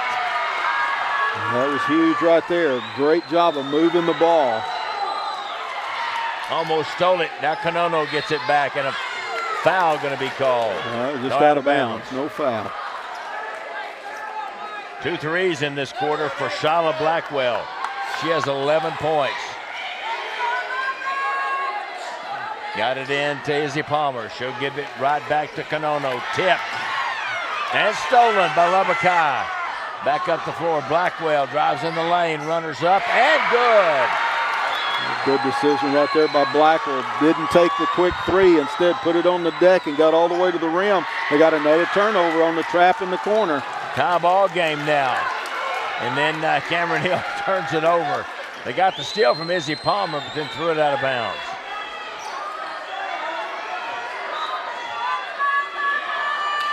All tied at 43. Now a foul going to be called in the backcourt on Blackwell, I believe. On 23, Cameron Hill is going to get the foul, not Blackwell. That's her third. There's only 2 team fouls on Coronado, 1 on Lubbock High. They get it up to Shepler. She'll hand it off to Palmer. She'll set and shoot a 3 and hit it! Big 3, Izzy Palmer. A good read. Defense went underneath the ball screen again, gave her room to get that shot off, and boy, what a confident stroke that was. Nothing but net. Blackwell, left wing, dribbles inside, shoots it up, no good. Rebound, Palmer. Collision there. Conono comes up with it. Double team. Tries to throw it up the floor. Taken away by Montez. Underneath, shot up by Hill, no good. Rebound to Izzy Palmer. Well, and a foul in the backcourt. Great pass by Landon to get it to Hill over there on the backside, and just unfortunate, a little strong off of the glass. Oh, there was great no foul. action. Coach Pilot wanted a foul on that shot underneath. Garza in the backcourt. Gets it to Conono. 1 minute to go. 3-point lead for Lubbock High. Garza with it. Palmer will go get the ball. Tipped away out of bounds. Well, good defense right there by Blackwell. Quick hands.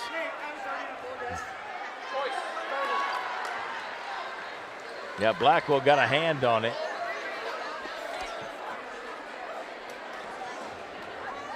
Under a minute to go in the ball game. 3-point lead for Lubbock High. Big points. Big 3 by Izzy Palmer. She's got 7 in the quarter, 19 in the ball game now.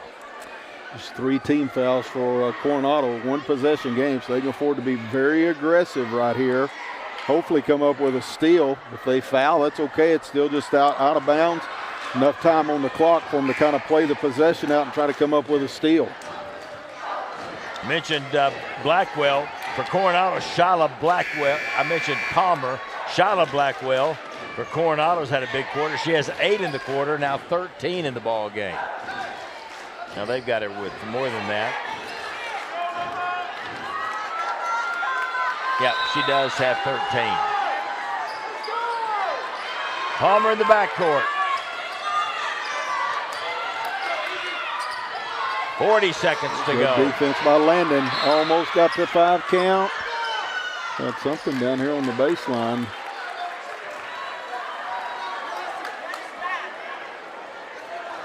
What was the call? I'm not sure. It happened all the way down. There must have been a 3-second in the lane call.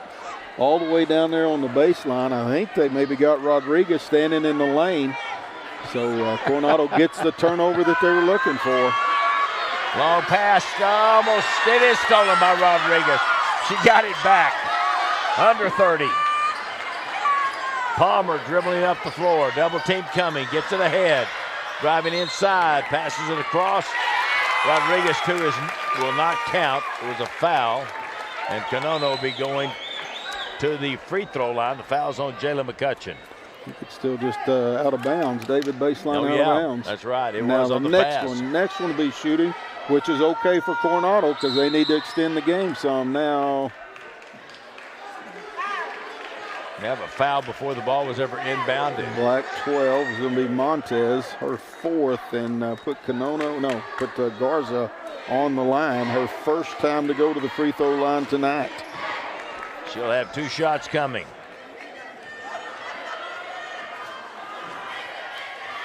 Mounts around, went in. That was a big basket for Lubbock High. Coach Palmer will pull his players off the lane. Well, not Coronado. She may come up with the ball. Next one's good. Big free throws. Clutch free throws right there by Vanessa Garza. 20 seconds. Landon pushes it quickly. Blackwell lost the dribble, kicks corner. Can't get the shot away. Stolen by Coronado. 9 seconds to go. She's going to be fouled driving in. Mil Montez, and she is fouled out of the game.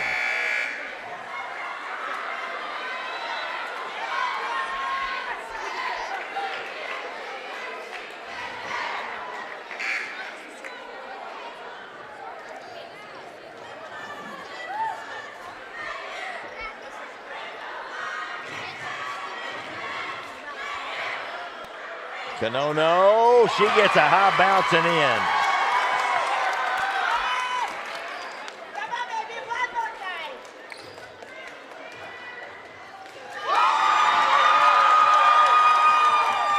Second one good too. 7-point lead for Lubbock High. Down to 1 second. Shots up, no good. That's going to do it. What a ball game. Really great effort by both teams. And Coronado, they really fought their way back in this one, Coach, to have a chance to win it at the end. And Lubbock High responded. Yeah, you nailed it right there. Coronado deserves a lot of credit fighting back from double digits down. Get all the way back to tying it up. Never could get the lead. And then big three-pointer and some clutch free throws down the stretch for Lubbock High allows them to get the W. Great ball game. Lubbock High will improve to 7-20 on the year, 2-5 in District 4-5A play. The Coronado Lady Mustangs 10-20 now on the year, 10 wins, 20 losses, and 0-8 in District 4-5A play. What a great ball game, though, and what great effort by both teams. Coach, we talked about it before the game. You know, you're not playing for a lot right now. You've had a struggle this year. I was proud of the way that both these teams responded. Yeah, I agree with you. I think that's a credit to both coaching staffs, you know, to get them to play with that kind of effort. And when really there's not a whole lot left to play for in the overall season, but to come out and play with that kind of intensity, that kind of effort, showing that winning is still important to them. I think it's a credit to the teams and to the coaching staff. Both of them. Congratulations. Rip Palmer, Tanner Pilot. Good game. 50-43. Final score, Lubbock High wins it over Coronado. Boys game getting set. We'll be back with that, so stay tuned to Fox 34 News now.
Amy Baker is joining us in studio today. Amy is our Executive Director of Career and Technical Education, and today we're talking about a new program coming to the ATC. So Amy, thanks for joining us. You bet. Thanks, Erin. So a new program coming to the ATC. Tell us all about it. So it's really an expansion of a program that we've had at a few campuses over the last couple of years, but based on some community feedback and our advisory committees, we are excited to announce that we are bringing computer programming to the Byron Martin ATC, beginning with freshmen. So students from every high school campus at every grade level can come and participate in computer programming, and we're really excited.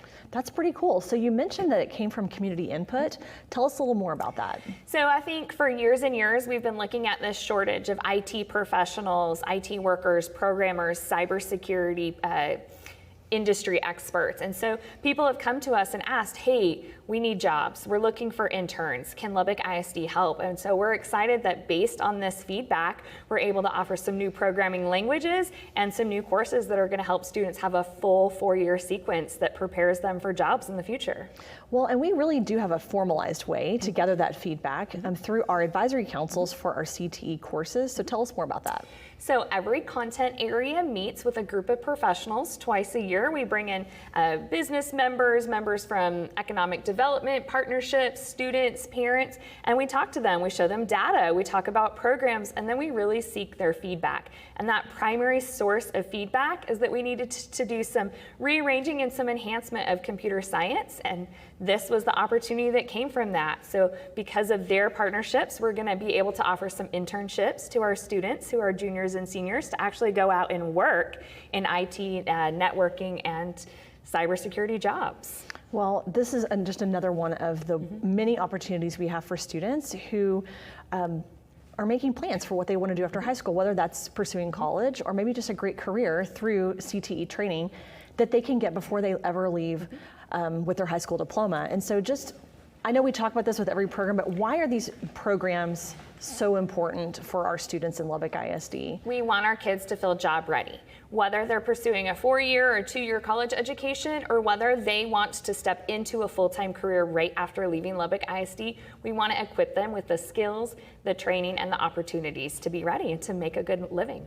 Well, we know that there might be folks who are interested in learning more about these advisory councils, and so if they're interested in serving on a council, who should they contact? I would love to meet with any business or industry partners that are ready. Please reach out to us at Lubbock ISD. They can contact me or any member of our Career and Technical Education support team. Awesome. And then for families that want to know more about this new program and course at the ATC, who should they talk to? We would encourage students to get with their counselors to select the course on their choice sheets and to ask any questions they may have so that they feel ready and excited to join us next year. Awesome. Well, thank you, Amy. It's very exciting to be expanding our programming here at the ATC and in CTE.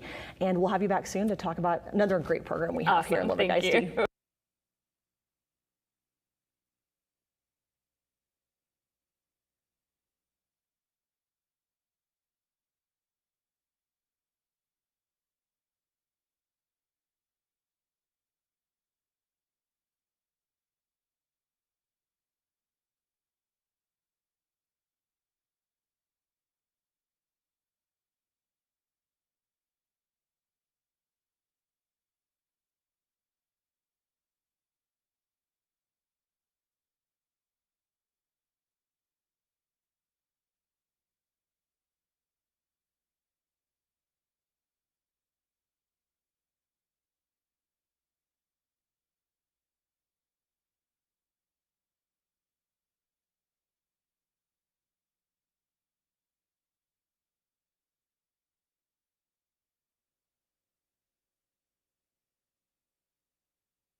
After returning from the winter break, students taking courses at the ATC experience something a little bit different than their usual classes. ATC Principal Ann Archer explains what the ATC is and how this day is important. So the ATC is a career and technical education campus. We serve students from all 5 high schools. Students come over here for a minimum of 2 periods a day. Some stay all day long. They can take courses in everything from culinary to welding to automotive to healthcare, so that they can either, just learn some good skills to have for everyday life, or a lot of students leave our campus with some kind of license or certification and can go directly out into the workforce if they choose to after graduation. Students experiencing new opportunities and stepping out of their comfort zone is very important. The ATC is primarily for helping students to get experience and learn skills for specific jobs along with everyday life. Today at the ATC, we are focused on cross-curricular activities, meaning we have paired up our teachers or our classes with other classes that they wouldn't normally work with. You know, we have healthcare classes working with plumbing and automotive classes working with TV classes, or culinary also working with automotive classes. We wanted for our students to see that employability, job skills, and just basic everyday knowledge can cross over into other areas as well.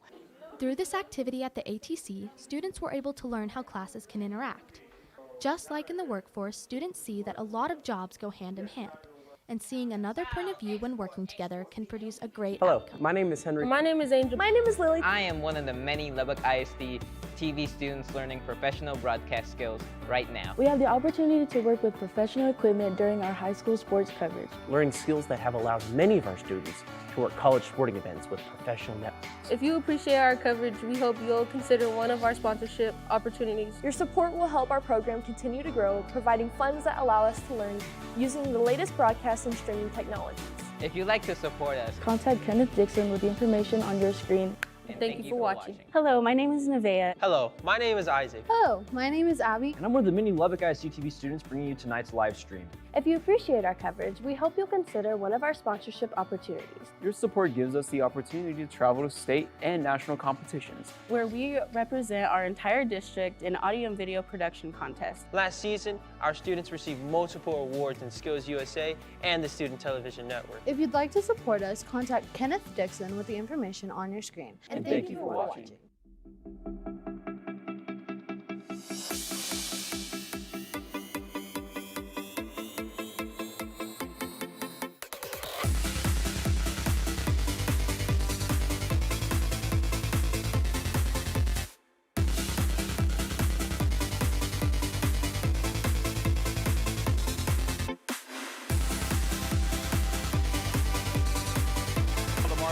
She'll take it all the way, lay it up and in.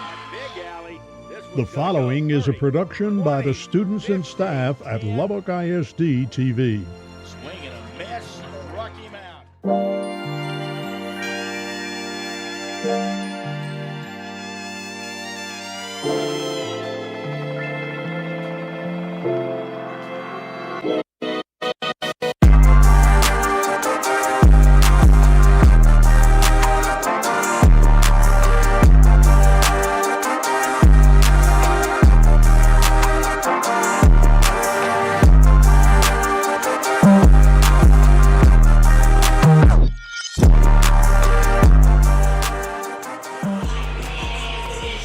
Welcome back to Lubbock High School. The Lubbock High Westerners getting set to host the Coronado Mustangs in the boys' game. David Thetford along with Coach Randy Dean. And Coach, here we go again. The girls' game was a lot of fun.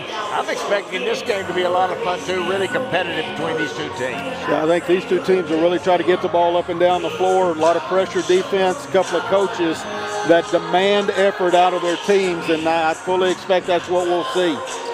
They both need a win, I can tell you that. They're still in the first half of district, but these two teams are down at the bottom. Coronado 1-4 in district.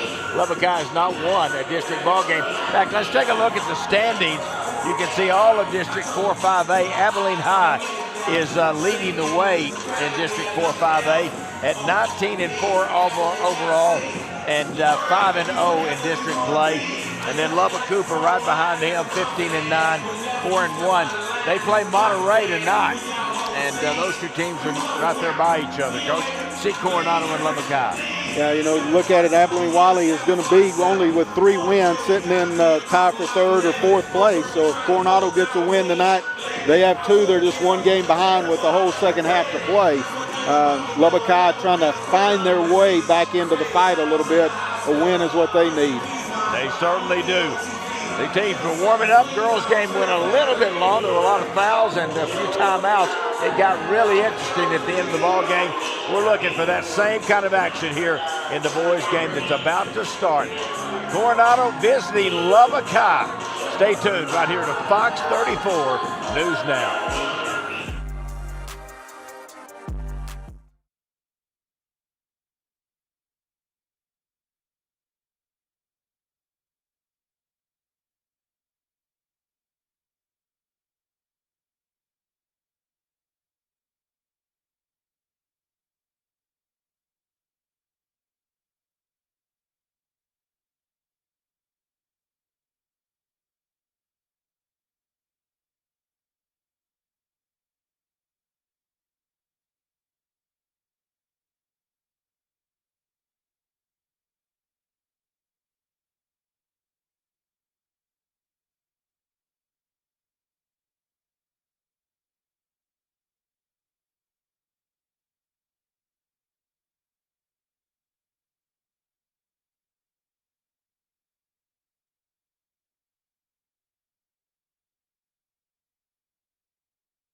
Welcome back to Western Arena. David Thetford and Randy Dean. Coach Randy Dean. Let's take a look at the starting lineups for these two teams.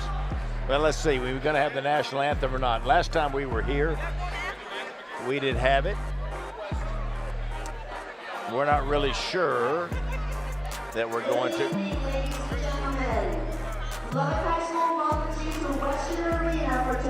Yep, we're looking at starters. I didn't want to get started until we made sure that we were going to do the national anthem or not.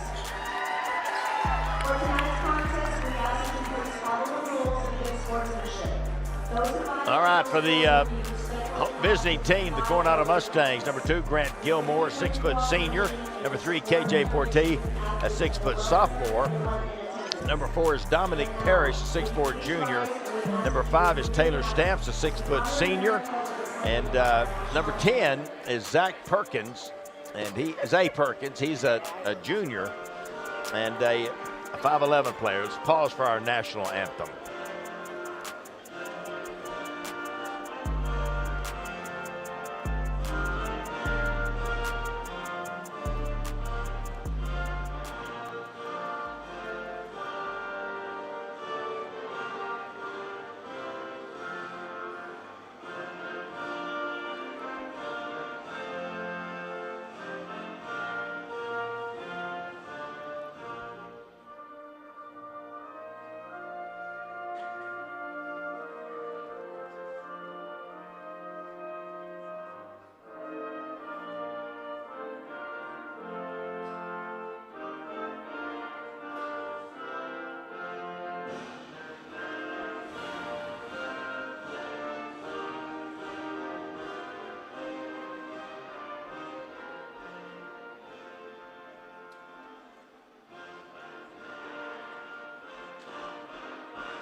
Thought the national anthem was going to fade out there on us at the end, but they did get it finished up. That was Coronado's starters that I just gave you. Gilmore, Porte, Parrish, Stamps, and Perkins. The head coach, Ernest Mims, Chris Fleckinger, Jonathan Falcon, and Tyson Jones are his assistants. They are 16-9 on the year, 1-4 in district play. And now for the Lubbock High Westerners. They'll start number 4, Ray Mackey, a 5'7" freshman. Number 12, Liam Lehman, 6-foot senior. Number 20 is Jacob Aguirre. He's a 5'10" junior. Number 22 is Joey Hudson, a 6'1" junior. And number 34 is Tajay Whitfield, a 6'4" junior. The head coach, Reggie Gibbs. He's assisted by Jared Collier, Colin Flemons, and Alex Semler. They are 6-21 overall, 0-5 in District 4-5A play. And those are the starters for both teams. And we'll see how they come out here, Coach. How important to you was the very start of the game as a coach? Yeah, I think as a road team, it's huge. And especially coming over here to a gym like this that's just loud. You know, I mean, you hear the noise in here behind us. And all the years we came over here, when the crowd got behind Lubbock High, they played above their level a lot. So the beginning of the game was huge to try to, set the tone and not let the crowd get into it, and not let Lubbock High start making a bunch of crazy hustle plays like they're prone to do in this gym. So I think it starts huge for Coronado for sure. All right. Well, I agree with you. You like to see good starts, and we'll see what happens here tonight for these two teams. We're set to go. Coronado in all black, pretty much. Well, let's say all black. Nobody's in always all one color, are they, Coach? But Coronado certainly does not have black in their school colors, but they're wearing black with red and gold trim. Red numerals, gold trim around those. Lubbock High in white with old gold and black trim. So you keep them separate. Tajay Whitfield, 6'4" junior, in the center circle against Dominic Parrish, 6'4" junior. Lubbock High gets it.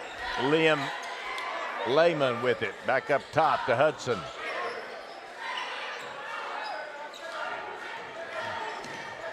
Lehman dribbling.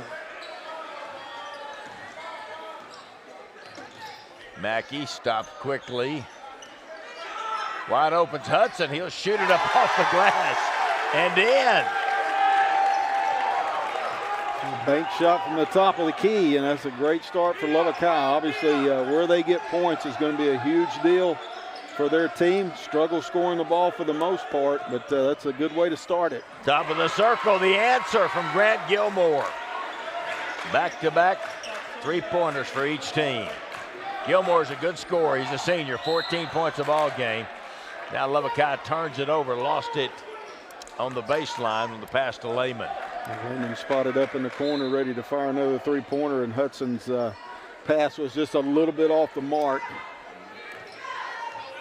Man-to-man defense for the Westerners.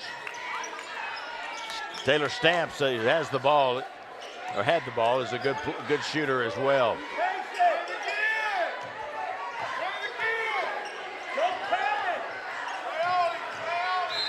There's Stamps dribbling, whistle, foul will be called on the drive.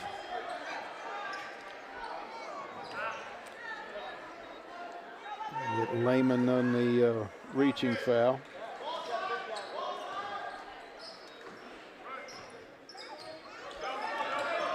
Coach Ernest Mims wanted him to run the play. Lob over the top, Stamps can't, reverses it. Heck of a job getting the shot up there, but couldn't get it to go. Gary almost lost it to Lehman. I thought he might have double dribbled too. Kick to the corner, shot up, off the rim, no good. Rebound to Parrish. Good penetrating pitch by Lehman, just unable to get the shot to go down. Stamps with a good take. It rolled off the front, blocked inside by Whitfield. Now Stamps again, corner three up and in. Good job by Parrish right there to get that offensive board and kick it out to the corner.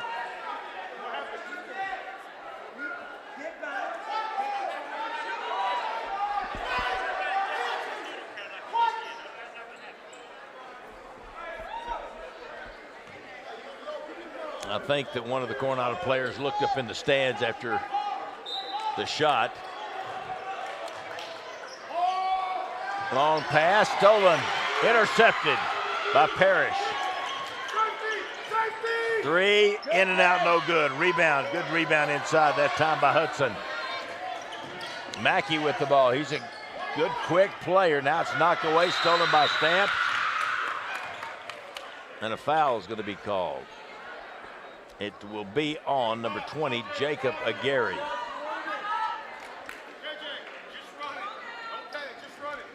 Two fouls on Lubbock High to start. Drive all the way to the basket, shot up, no good. Rebound again by Hudson. Good job by Tajay Whitfield to come over and challenge that layup. Oh, I thought that was out of bounds. There's Mackey. He'll shoot it up. Rolled across. Stamps with the rebound.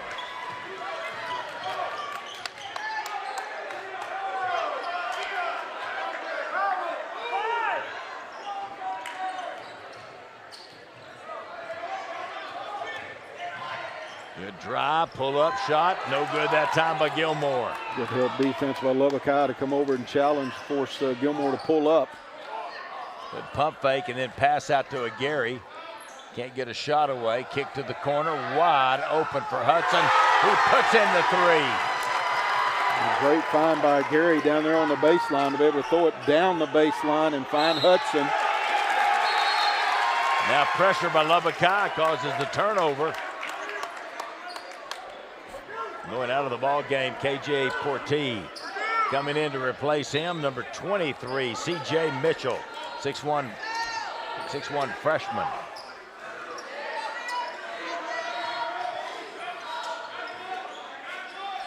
Whitfield.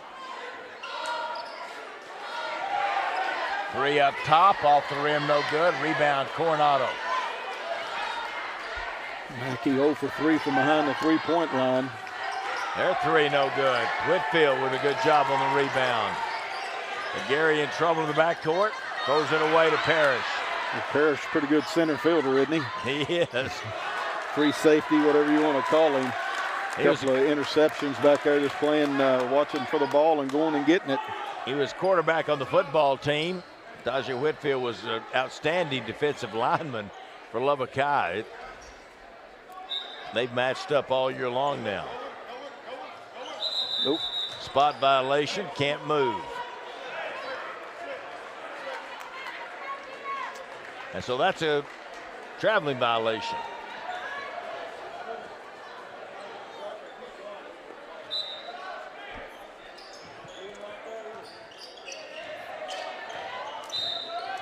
Now we're going to have a hold outside.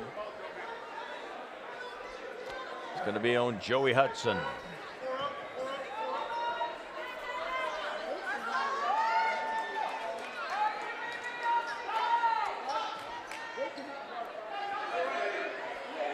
Four minutes and 2 seconds left to go in this first quarter. Bounce, good throw-in play. Whitfield with a good defensive play. Came back and reacted and knocked it out of bounds. Great job fighting underneath the screen and getting around there with the lead hand to knock it back out of bounds.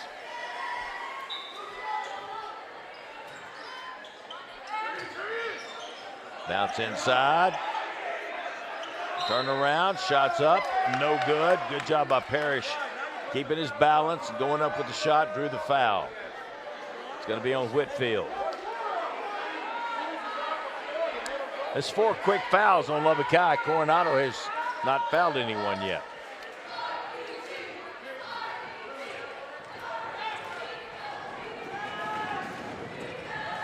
Shot is up and no good.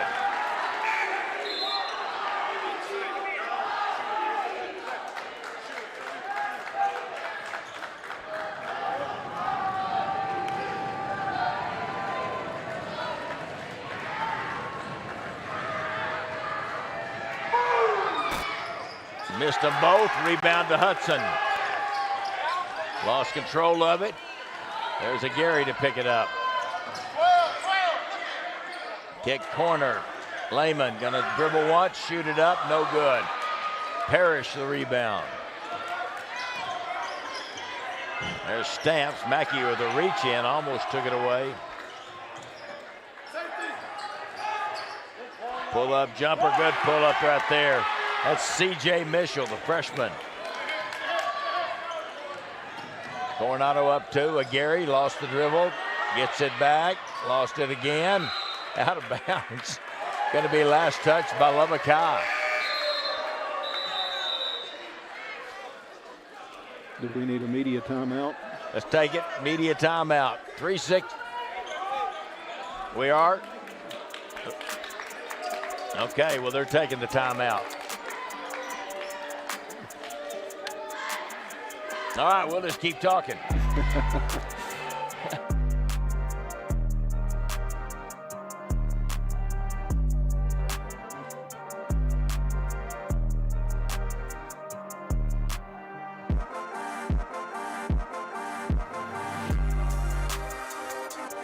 I'm one of the many Lubbock ISD TV students learning professional broadcast skills right now. We have the opportunity to work with professional equipment during our high school sports coverage. Learning skills that have allowed many of our students to work college sporting events with professional networks. If you appreciate our coverage, we hope you'll consider one of our sponsorship opportunities. Your support will help our program continue to grow, providing funds that allow us to learn using the latest broadcast and streaming technologies. If you'd like to support us, Contact Kenneth Dixon with the information on your screen. and Thank you for watching. Effectively sped up the Lubbock High team. They have. And a lot of three-point attempts for Lubbock High. Really nothing on the inside whatsoever. And I think that's, again, just by how you get them playing a little bit faster. And, I got to hurry up and shoot it because I'm open. And that tends to low shooting percentages most of the time. But you also got to credit Lubbock High for the defensive end of the floor as well. I mean, they are after it and right in the nest of the Coronado offense. Kick out, 3-ball up, no good that time by Grant Gilmore. Rebound Whitfield. Aguirre pushes down the middle of the floor. Kick right to Mackey. Back to Aguirre. He's open. 3 is up off the front of the rim. Tipped out. Stamps on the run. Whitfield tracking him down. Can't catch up. Stamps lays it over the rim. Nice job by Stamps going to his left hand right there. Kind of shielded the defense away from him by going to his left hand. Pass across, knocked away, stolen away. Juan Grimaldo, who's in the ball game, the sophomore, had it knocked away, but then Coronado turned it over. Lehman coming back in. Hudson will go get a breather.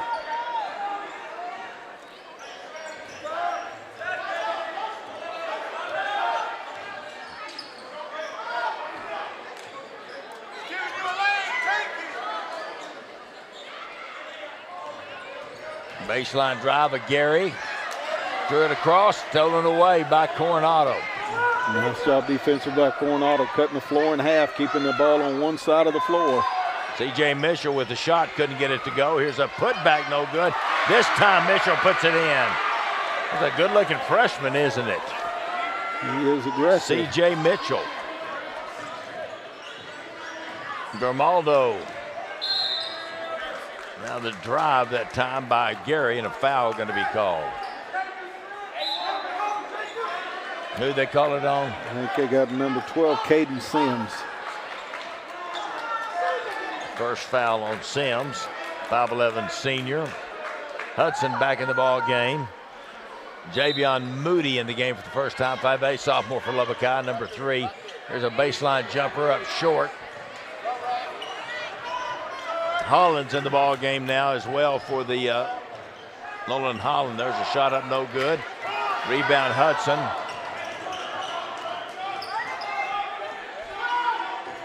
Lehman drives in the lane.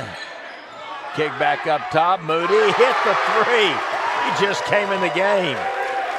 Got a job right there being under control by Lehman to get 2 feet in the paint, pick the ball up, and find the open shooter.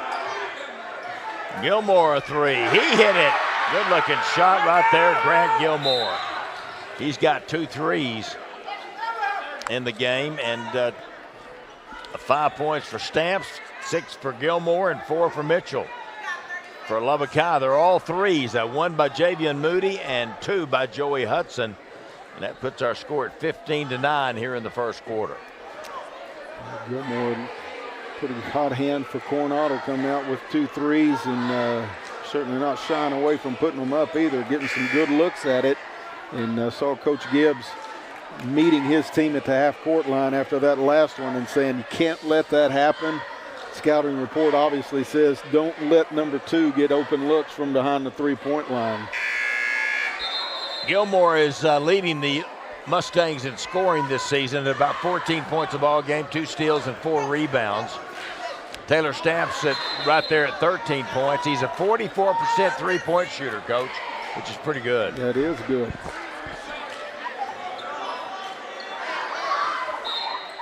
Dominic Parrish leads the team in rebounding at 7 a game.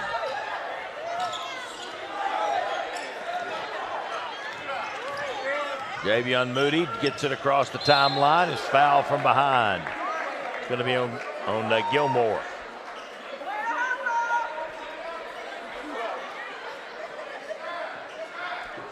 second team foul on Coronado now.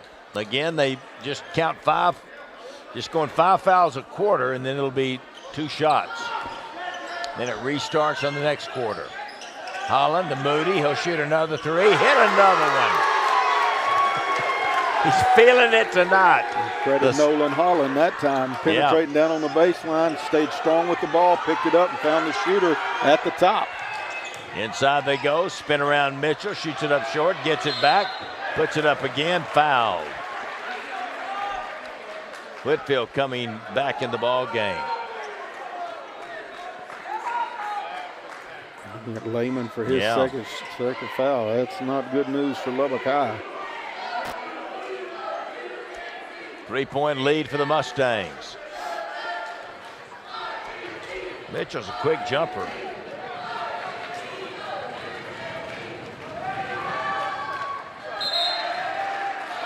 Good on the first. Whitfield back in. Gary back in.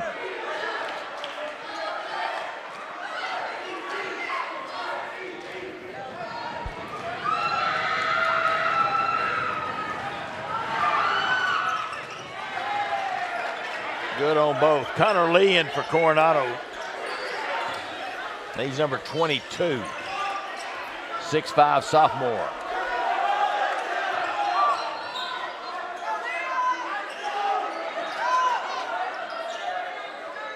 Man-to-man defense for both teams.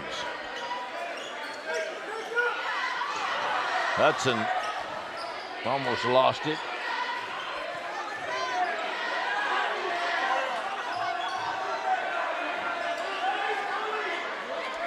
.15 seconds left in the quarter. Moody, a long 3, no good. Going to be last touched by Coronado.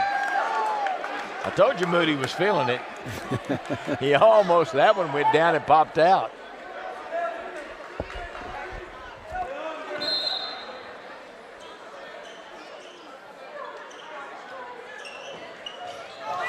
Lehman drives in the lane, drops it to Whitfield. Nice job, Whitfield. Might have been partially blocked, and that'll take us to the end of the first quarter. 5-point lead for the Coronado Mustangs over the Lubbock High Westerners, 17-12 on Fox 34 News Now.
(17-12) as we go to the second quarter. Coach, what was your impression there of that first quarter action?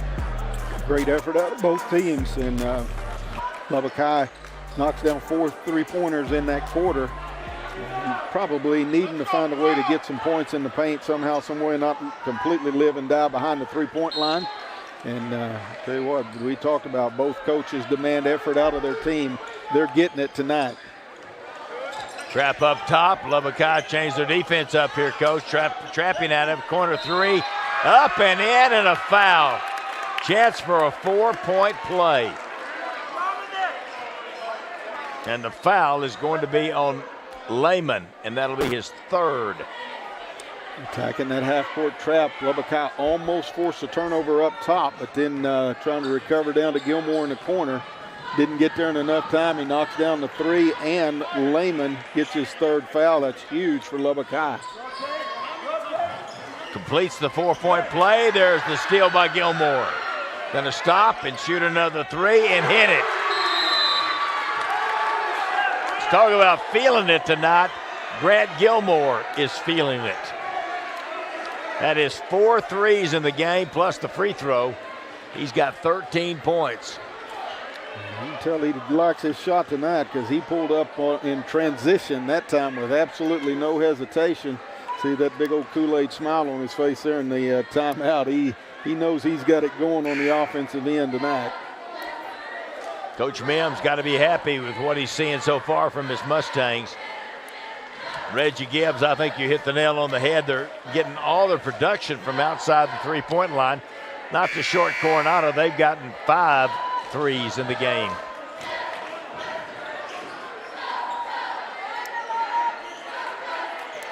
Now the defense is forcing turnovers, and that's the name of Coronado basketball under Coach Mims is get the other team sped up and get them to throwing those high, long passes and then run through them and pick them off.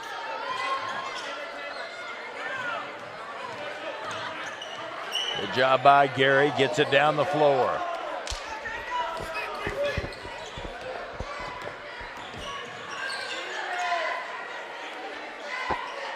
Pass it around, left-hand side to Hudson.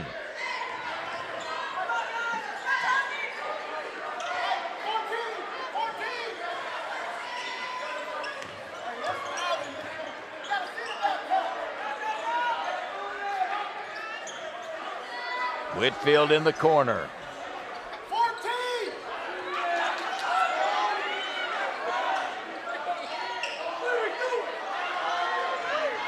There's a three up and in by Gary. Maybe they are just going to do it from the three. That's a good possession right there. Gilmore launches another one. This time he's off with it. And Lubbock High out the other way. Bounce over to Hudson. He'll lay it up and in.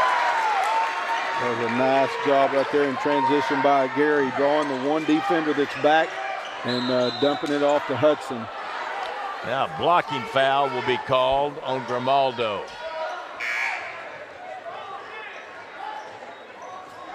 That's his first foul.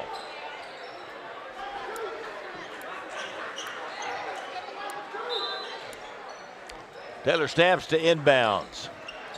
7-point lead for the Mustangs. Zay Perkins with the ball. Outside, almost lost it. Grant Gilmore able to control it. He'll drive in the lane, shoot it up, no good. Rebound, Parrish puts it back up and in, and he is fouled. Good strong move right there by Parrish to get that board, and then a quick jump right back up off of the glass. Gets it to go in before the defense can get to him. Parrish is a big body. Missed the free throw. Over the back on Gilmore. That's his second. Parrish is 6'4" or 5, around that height, and but a big body. And you know, a quarterback, he can run it. Ball's loose. Picked up by Stamps. Bounces out. Got to be a jump ball. Kelly Robinson waiting to watch to see if it's going to go in. Then called the jump ball. Let him at least enjoy it. Let him wonder. That Stamps got a hand on it. Coronado got the steal. Ahead to Stamps. He'll lay it up with the left hand. Stamps now with 7 points. Got the steal again. Reverses. No, bounced out. Tip won't go. And Lubbock High comes away with it. Aguirre ahead to Mackey. Driving in. Blocked by Parrish. Foul on Parrish. Got the ball clean up top. Hit him with the body. Mackey definitely forced the issue right there. Took it right into the body of the bigger player. Draws the foul. So Ray Mackey, 5'7" freshman at the line to shoot 2. Perfect. New players, Logan Jack, number 11 coming in. Number 25 is Willie Parker coming into the game.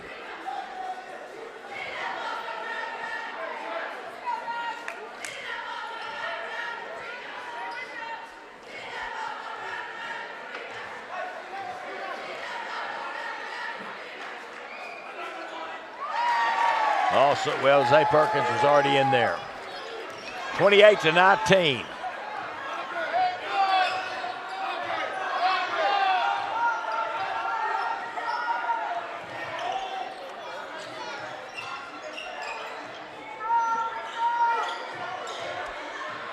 Oh, there's a travel. Going to be called against Logan Jack. Good read right there by the offense. Logan Jack setting the screen and then slipping into the lane. It took an extra step before he could figure out whether he wanted to dribble it or shoot it. Mackey, double team coming. Nice job ahead to Gary. Across the floor. Here's Hudson long on that one. There's Willie Parker with the rebound. There's another guy that had a great football year for Coronado, Willie Parker.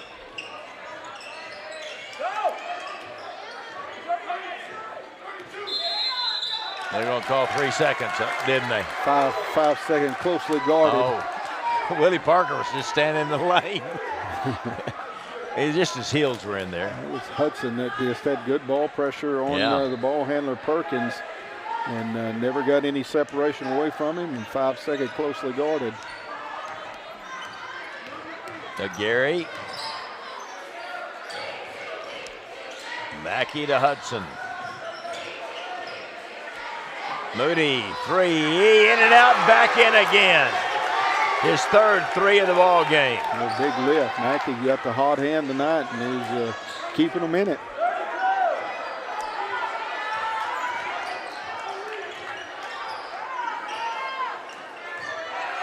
There's a little fall away inside. Whistle foul, I think, on Whitfield. Late call right there, and Whitfield can't believe that he came out of there with a foul.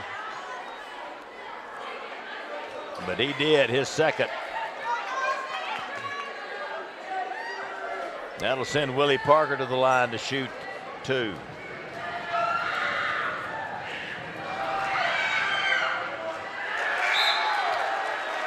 Coming in for Lubbock High, Joshua Coleman, 6'3" senior. He'll replace Whitfield with 2 fouls.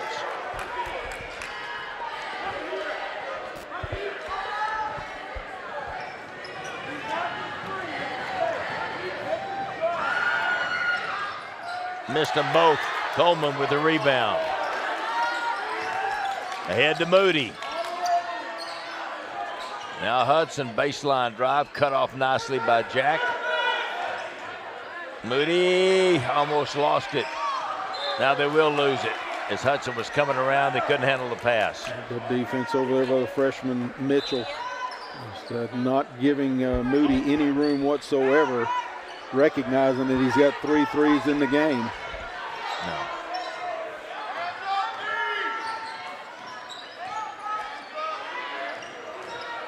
Drive to the basket. Willie Parker lays it in. Not very many people volunteering to step over in front of Willie Parker. I get it, Coach. I wouldn't. No, I wouldn't either. Hudson up top. 8-point lead, Coronado. A Gary, good pass to the baseline. Moody this time is off.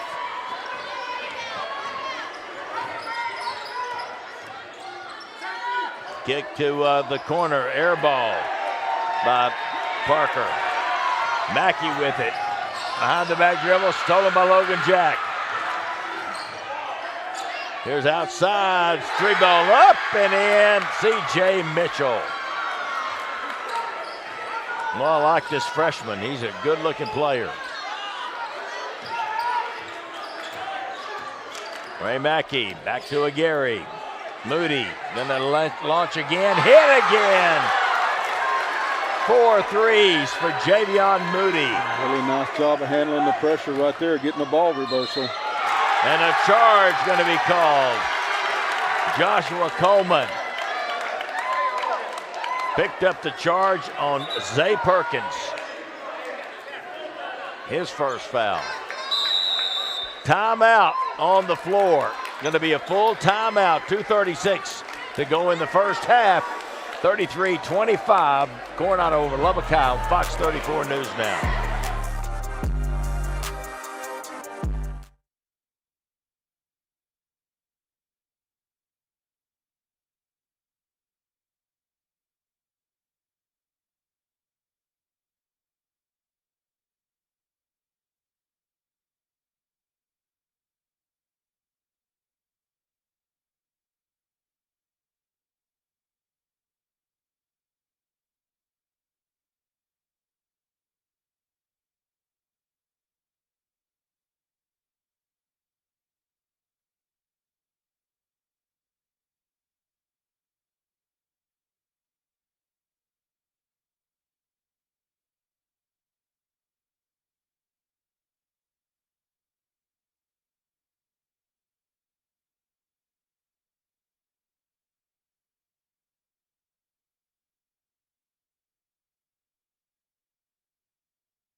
2:36 to go till halftime. Coronado up 33-25. This has been fast and furious, Coach. It really has.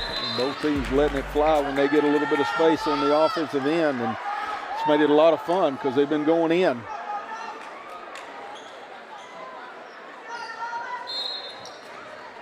6 3-pointers for Coronado so far, and 6 3-pointers for Lubbock High. Gary baseline to Coleman. It rims out on him.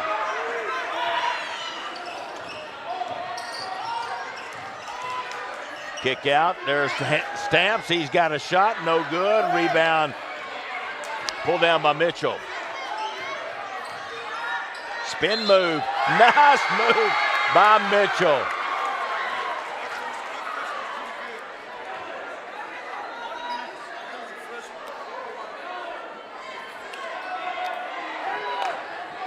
Who'd they call it on? Number 4, Ray Mackey. Old Mackey got him that time. Ray Mackey. Completes the three-point play.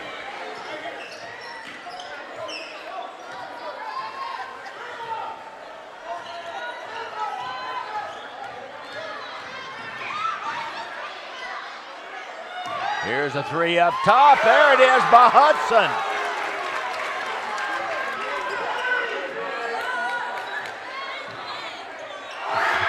Another one. Left-hand wing by C.J. Mitchell.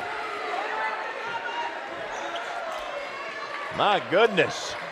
What a flurry of scoring. Going to be another timeout. The full timeout. 39-28.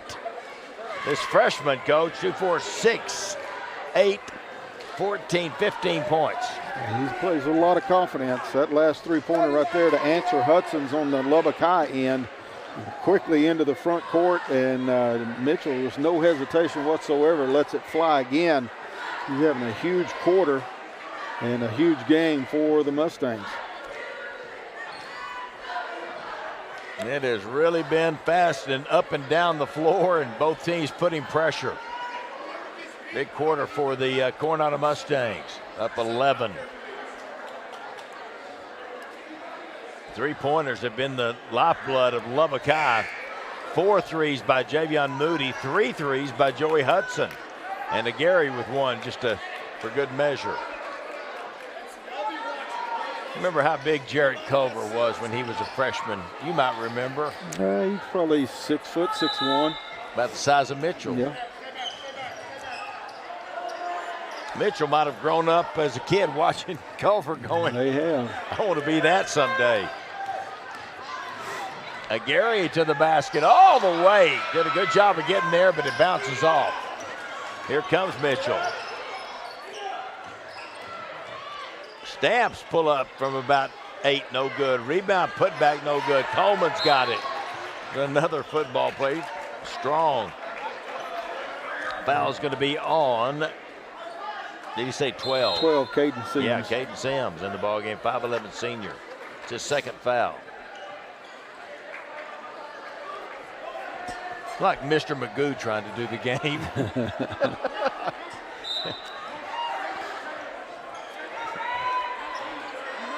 Ray Mackey.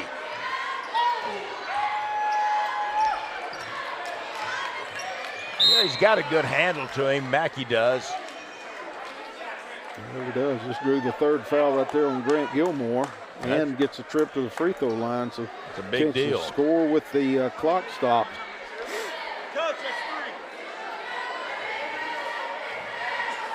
Mackey at the line for 2.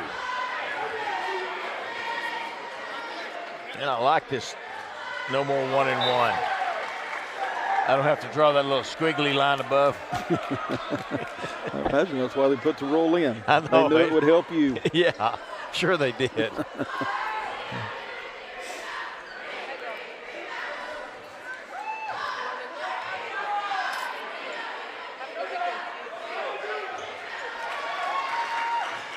Got them both. Logan Jack dribbles the ball up the floor with authority. On the baseline. Down the line, Sims, scoop shot. No shot. It's going to be a foul out on the floor. It's going to be on Joey Hudson. Did he say 22? He did, 22, and he's going to waved off the shot, but he's going to go shoot 2 free throws. That's 5. Is that what it is? Yeah. Okay. No good.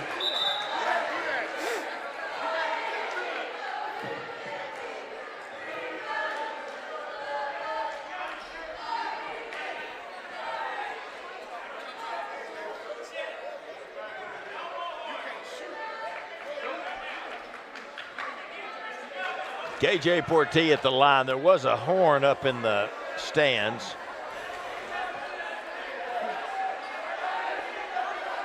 I think they're ratting out the guy that did it. I'm not sure. Everybody's pointing. We still don't have it cleared up. Doug Young, the principal here at Lubbock High, is involved. Mr. Young will get it taken care of. He will. He runs a tight ship. He has confiscated the horn. Has he really? Yes, he has. Are they gonna? They're not gonna let him shoot another one.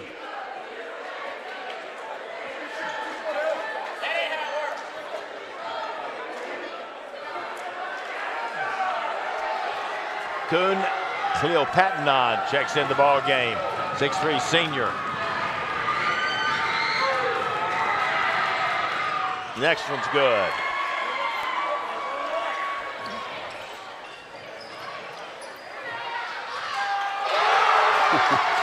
This time Ray Mackey knocks down the 3, a little sideline break on the free throw. And Mackey gets a little room and lets it fly, and he hits the bottom of the net.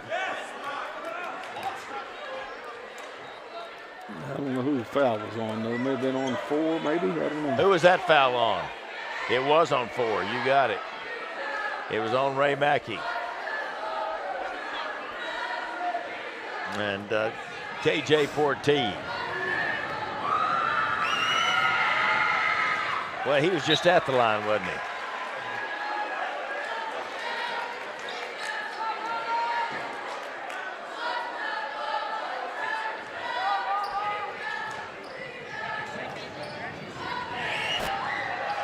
Made them both.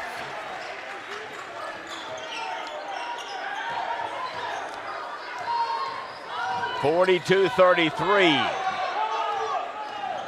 Gary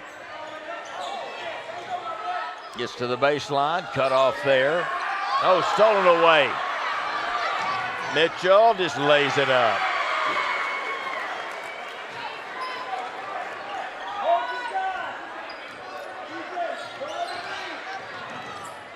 .20 left in the half. Coleman up top. Josh Coleman.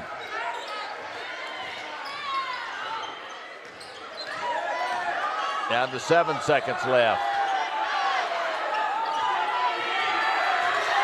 Gonna launch a really long one. That's gonna miss on the right side. And that will take us to halftime. 44-33. Here at halftime, the Coronado Mustangs with the lead on the Lubbock High Westerners. Halftime coming up. We'll be back with highlights and the start of the second half. So stay tuned right here to Fox 34 News Now.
Very exciting, very exciting. I love to read. I love that the kids love to read, and so it's very exciting.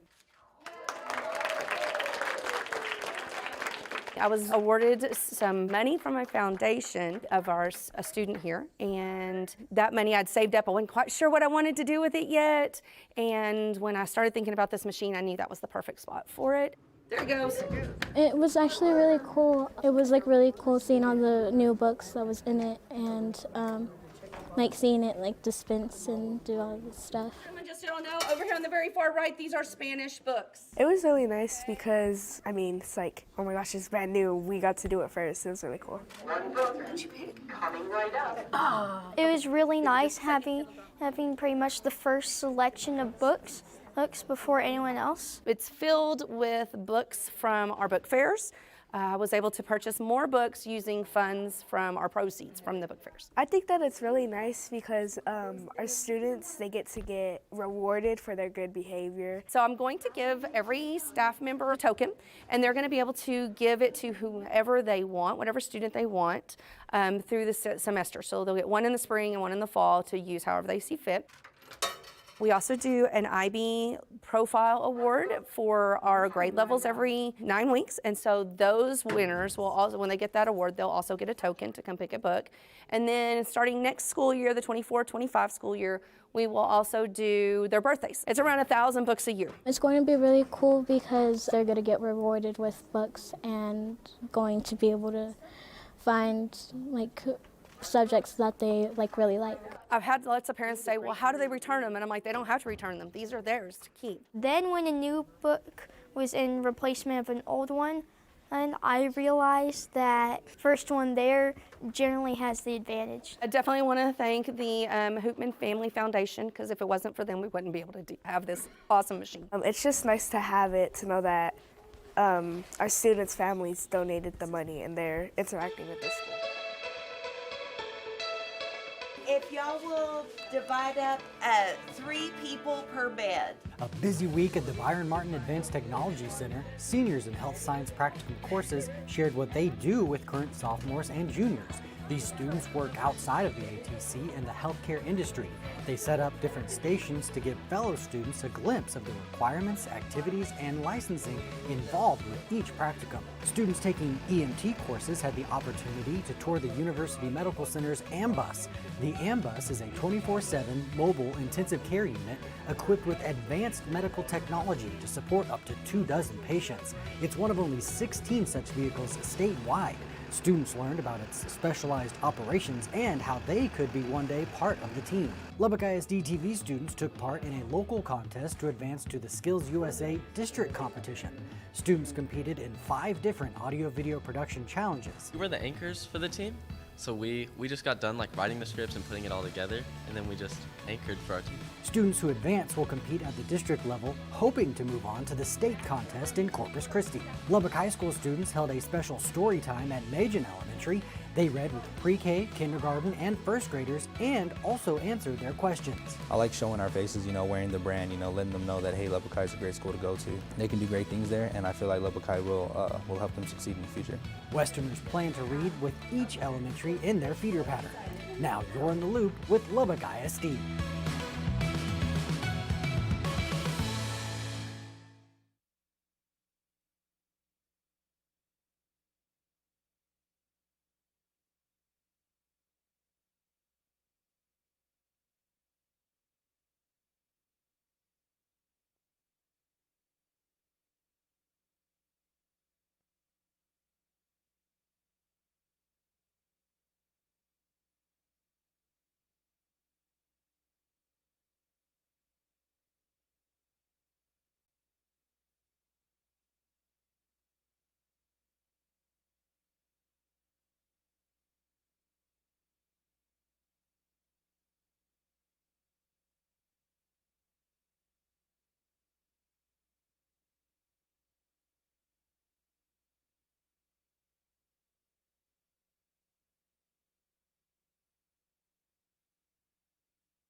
LISD TV will return after this short break.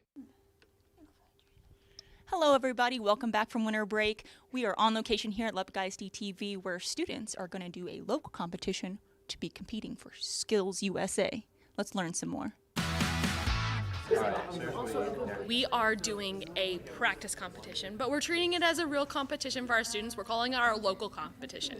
And basically, we had so many students who wanted to go to our Skills USA competition this year at the district level. We needed to figure out who the best people were to send because we had too many students ready to compete. Give me a little insight. What is Skills USA? So Skills USA is a career and technical student organization. What I love about Skills USA is it's not just their technical contest that they're competing in, but it's also got a leadership aspect as well. And their whole goal is to help train students to go out into the workforce. So those people that advance to the district and the state level will also compete into leadership events like job interview, or they'll do quiz bowls and they'll do speech and things like that, so that we're working to develop a well-rounded individual. So what type of competitions are your kiddos doing today? We have a broadcast news production team where those students are given AP wire stories, and they have an hour and a half to produce a 3-minute newscast in the studio. Then we have a television production contest where they have 6 hours to produce a 60-second promotional video. So we gave them a prompt of Career and Technical Education Month. Then we have a audio radio competition where they're given a prompt, and again we gave them a prompt of Career and Technical Education because we really want to promote that for February. And then our last team is a digital cinema competition team to produce a short film that's between 4.5 and 5 minutes long. What type of skills do you think that you're also learning besides being anchors and doing writing and doing research? What other soft skills do you think you're learning by doing this class? I think it's helping us with like time management, especially because we had the hour and a half and then 20 minutes, and that was all we could get. Yeah, definitely time management too, because like in our real classes, we have a lot of assignments, and you have to like put them all together and make them work in time. Last question is, what do you think is the most exciting part for the students? Like, what do you see the students getting excited about in this level of competition? I love competition days and competition season. It's a lot for me and the other teachers, like it's a lot going into it, but to see the kids excited about the things that they've been learning in class, but they put extra effort and they really show off their skills and what they've learned in class, and it motivates them, and seeing them work together as a team, and it really, like, it validates me as a teacher, and it validates them as students, like they know what to do. So seeing that passion come out is my favorite. It's amazing to see all the work and the behind-the-scenes production that goes behind something like this. Now, Skills USA isn't just for TV production. A lot of other CTE programs here at the Byron Martin ATC actually competes at Skills USA. And to learn more about the programs, you can visit lubbockisd.org/CTE. Back to you, Aaron.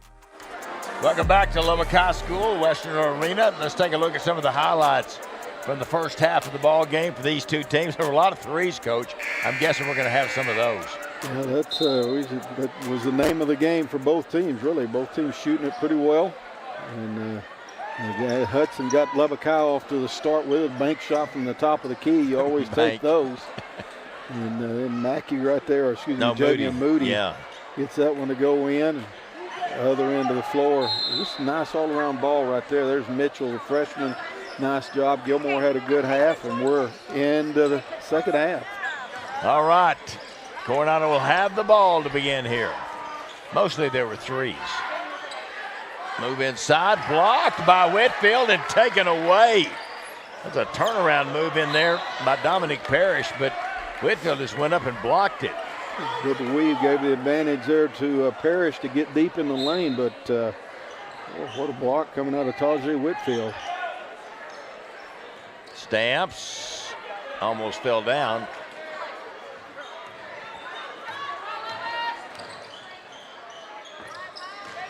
Stamps reverse, went underneath, shot it up, blocked. A foul going to be called. It's going to be on Whitfield. Stamps did a nice job right there just moving the ball around once he was up in the air. Whitfield came over and was in great position to block, but Stamps just kind of moved the ball around and forced Whitfield to slap over at it and come up with his third foul. Stamps up and good on the first free throw. Stamps with 8 points. Now 9. Little pressure up the floor by Coronado. And Gary will bring it across. 13-point lead. And Gary all the way to the basket. Puts it up and in. And he was fouled. That was a great take by Jacob Gary. Almost like a clear out. He gave him that lane all the way to it. Stayed tight with the shooter in the corner. Postman went to the backside box, so the rotation defense was slow getting there. And Gary, nice job finishing it through traffic. Chance at 3 points. And he did it. Who was he driving on there, Coach? That was on Mitchell. Oh, that's a big one. That's his first one. Shot from the outside, up and in. That was a three by Portee. Yeah, KJ Portee with his first field goal. He's got 6 points. Gary again, pump fake, puts it up too strong. Good pump fake, long pass to Portee. He'll bounce it over to Stamps. Underneath, the ball's loose. Finally, Lubbock High with a good effort there to come up with that basketball by Moody. Hudson, little runner up, too strong. Whitfield rebound. He'll put it back up, can't get it, tipped out. And Mackey's got it for Lubbock High. And Gary dribbling, tries to hit Whitfield. And there was a little traffic there by Dominic Parrish, and it goes out of bounds to Coronado. Look at Gary was expecting Parrish to come all the way over, and he just never did fully commit. Made that pass awfully tough and a little too hot for Whitfield to get his hands on and catch. Right-hand side, three is up, no good. Whitfield with a rebound.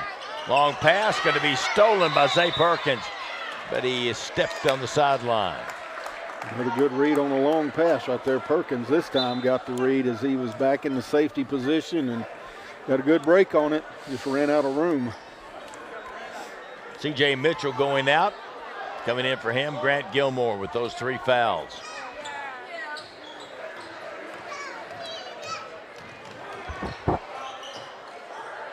Moody for 3. Hit it again. The sophomore's having fun. That's 5. He's having. Wow. Ahead to Stamps. Baseline jump shot for 3, no good. Rebound, Gilmore.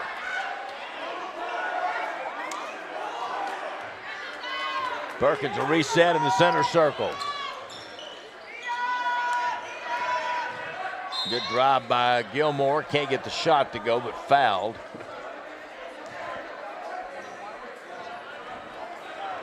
Going to be on a Gary, his second. Didn't give him the shot, so no. Called it on the floor. Thought maybe Gilmore would get a trip to the free throw line. Stamps cut off nicely by Hudson.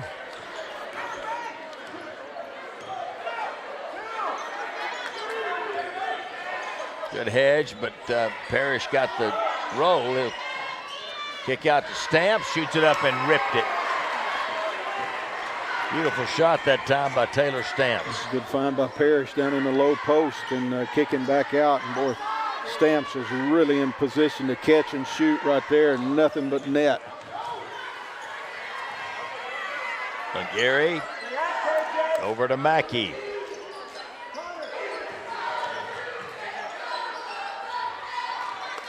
Shoots it up short. Taken away by Coronado. Ball tipped away. Now Lubbock High has it.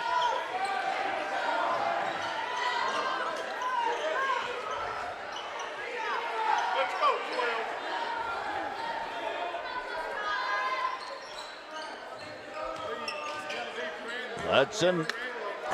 Moody. Could he do it again? That time, no. Mackey to the basket, puts it up, can't get the roll. Did a nice job of going and drawing the foul and then protecting the ball, but couldn't get it to go. He'll go to the line. Foul is going to be on Portee. Parrish got matched up on Moody on the outside and never could get switched back. That left the offensive board vacant down there. Lubbock High takes advantage of it. Moody a trip to the free throw line. Free throw, backboard, and in. 5 of 5 from the line in the game. 8 points for Ray Mackey. He's a freshman. Amazing how many young players, Coach, contribute. We've talked about it before, and Coronado's got a few seniors, but most of our teams in town have very few seniors.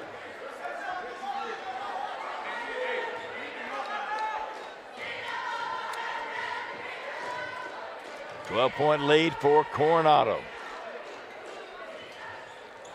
Got the bounce again.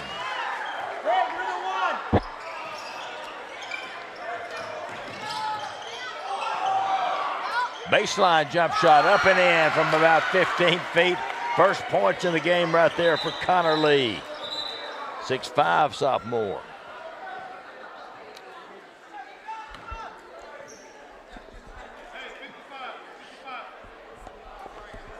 They called it, they put 3 on the board, but it was just a 2-point shot. Connor Lee down there in the short corner area. No hesitation, though. Boy, it hit his hands, and he immediately right into his shot. Javion Moody gives the ball to Lehman, who's back in after sitting with foul trouble. Mackey, good spin move. Back out to Hudson. Puts it up no good. Whitfield. Lehman gets it. Mackey again.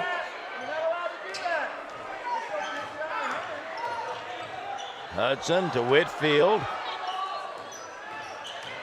Mackey underneath the Hudson. It's amazing they haven't turned it over yet.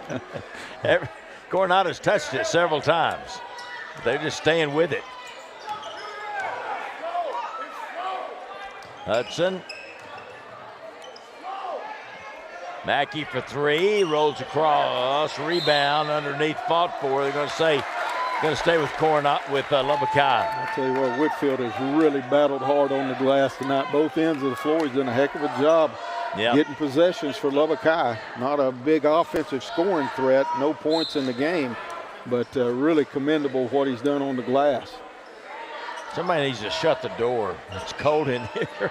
Underneath, there's Hudson. Good pump fake, and Hayes stays with it and puts it in. And the old pick-the-picker play that time cleared out the backside, and Hudson able to get it, score through traffic. 13 for Joey Hudson. Tried to bounce it across, tipped away by Lubbock High and out of bounds. A good read there by the offense of Coronado, but just good recovery by Lubbock High to get a hand on and knock it out of bounds.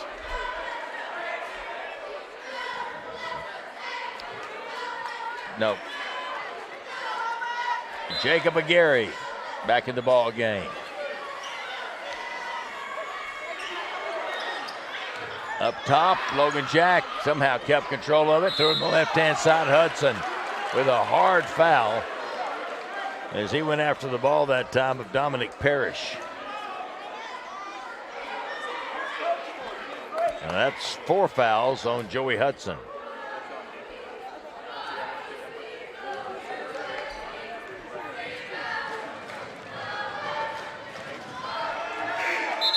Free throw by Parrish is no good. He's 0 for 4 in the ball game from the free throw line.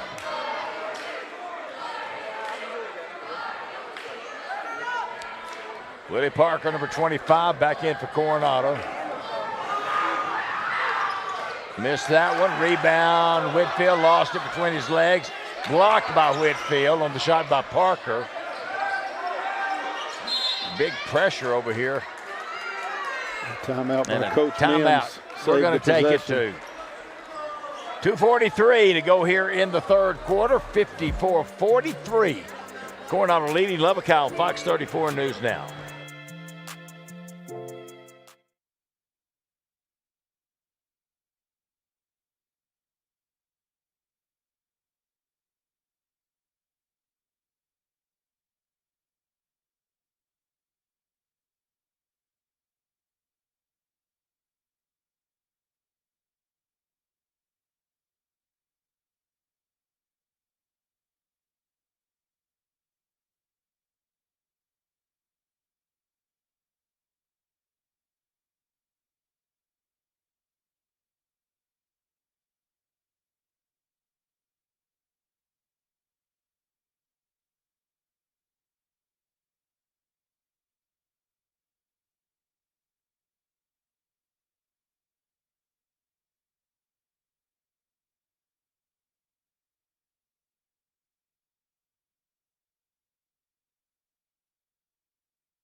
2:43 to go in the third. 10-10 quarter underway, but that still leads Lubbock High trailing by 11.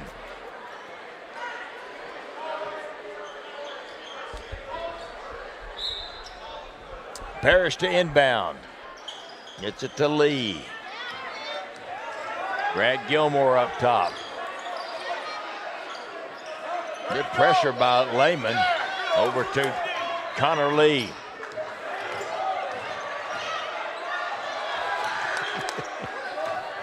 Inside, knocked away, out of bounds, going to stay with Coronado. Great job fighting around by Ray Mackey down there in the low post. He got caught behind on the backside over there, but fought around, able to get a hand on it, knock it out of bounds. Willie Parker going out, Zay Perkins coming back in.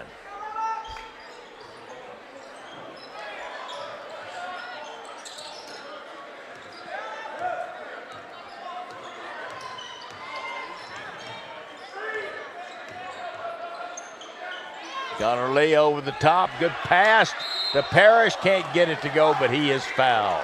Nice job executing the high-low right there by Coronado, getting the ball down there to Parrish. It'll be a foul on Javion Moody, just his first, and now Parrish needs to go make a free throw. He's had a struggle there tonight.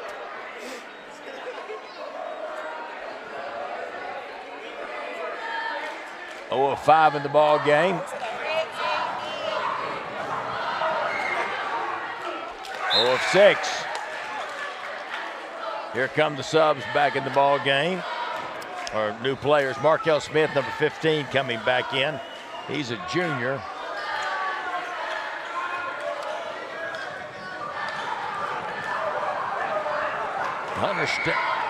Stamps back in too. Missed another one. Rebound, Lehman.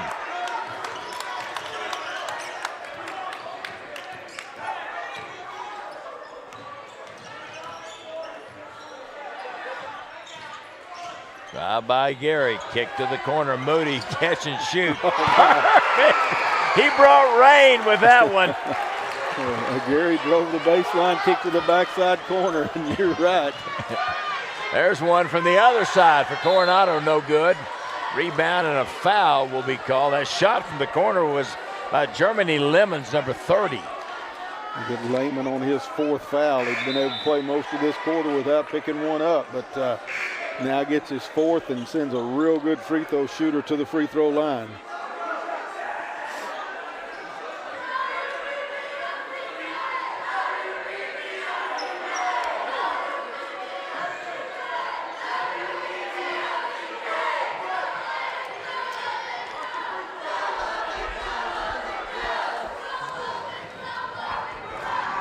It will be Taylor Stamps, and he puts it in.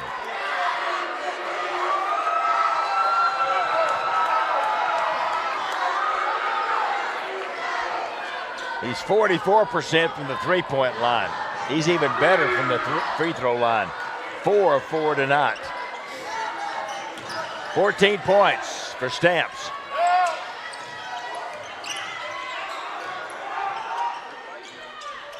Pump fake, drive baseline, good take. That was really nice by Ray Mackey. It was a good possession all the way around. There's Stamps, blocked by Whitfield. Coronado keeps it. There's a travel. That was a good call. Didn't think she was going to see it. But a turnover there with KJ Portee.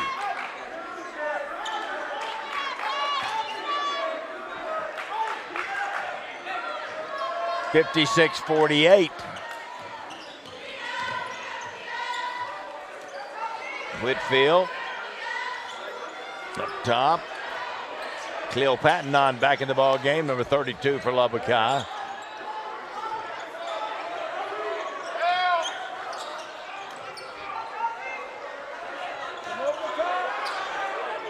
If that one goes, Moody launched another one. The rebound's going to be last touched by Coronado. Whitfield again, active down there on the offensive glass.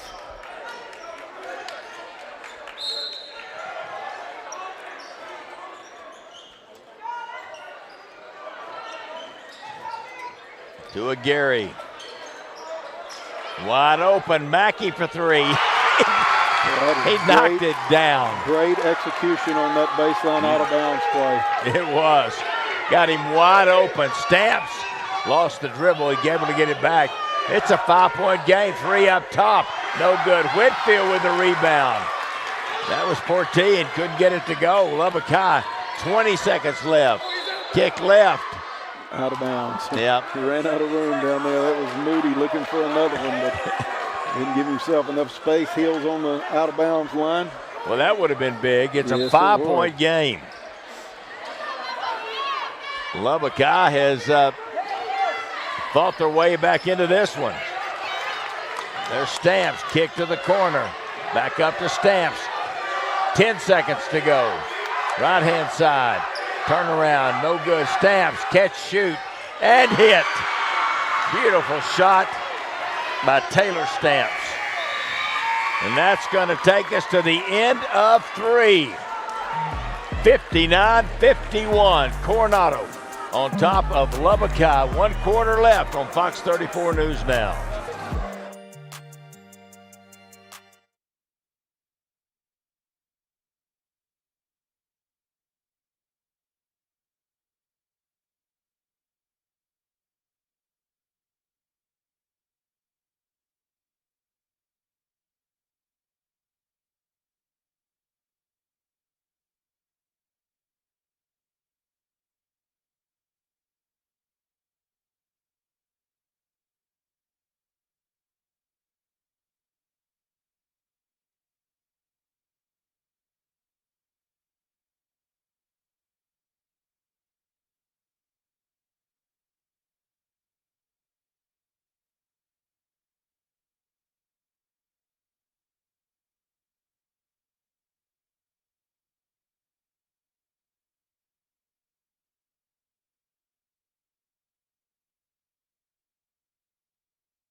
Well, that was quite a furious quarter again, and Lubbock High cut into that lead. They had it down to 5. It's now 8. A huge shot there by Taylor Stamps to finish out the quarter, and it was a great job by Caden Sims catching it in the low post, pivoting into the lane and kicking it out to the backside wing, and that built that lead back up to 8. We'll see just how huge that shot actually ends up being, but it certainly had to give Coronado some momentum to finish the quarter. Lubbock High has it to begin here. Gary gets the ball to Cleo Patton to Whitfield. Good screen. Gary pump fake, got clear and couldn't get the shot to go. Knocked away from behind by Moody, but Gary can't reach it before it goes out of bounds.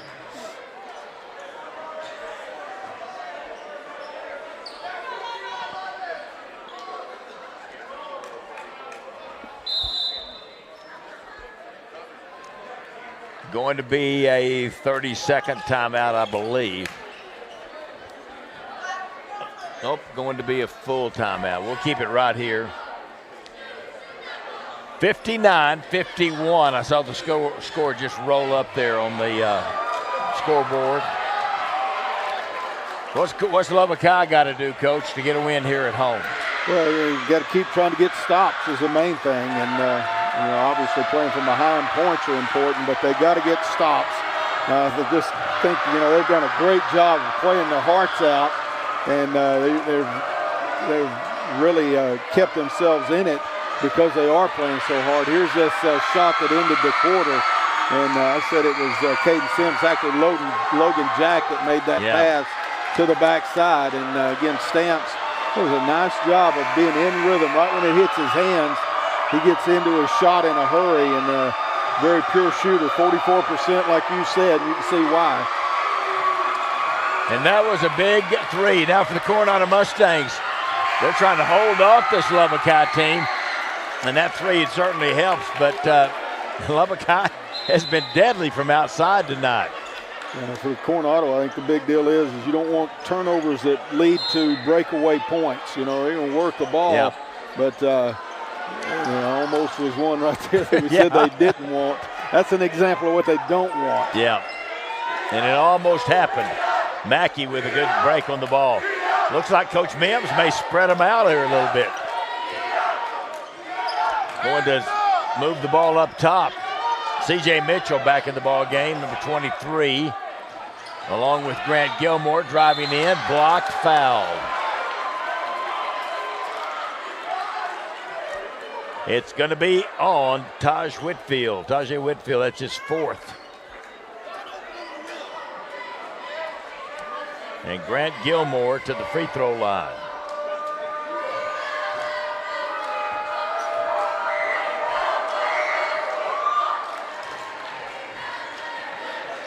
$14 points now for Gilmore. On the replay, attacking out of the corner and getting that step on Whitfield, forcing into the foul, and that's tough for Lubbock High. Like so Whitfield's had a heck of a game, not necessarily in the scoring column, but doing a lot of other things. No good on the second one. Hudson gets the rebound. He just came back in the ball game. Moody with it. Over to Gary. The other deal on the defensive end, Coronado would like to play defense without fouling. You don't want Lubbock High to get to score points with the clock stopped right there. Good defense by Gilmore, moving his feet, forcing the travel on Gary.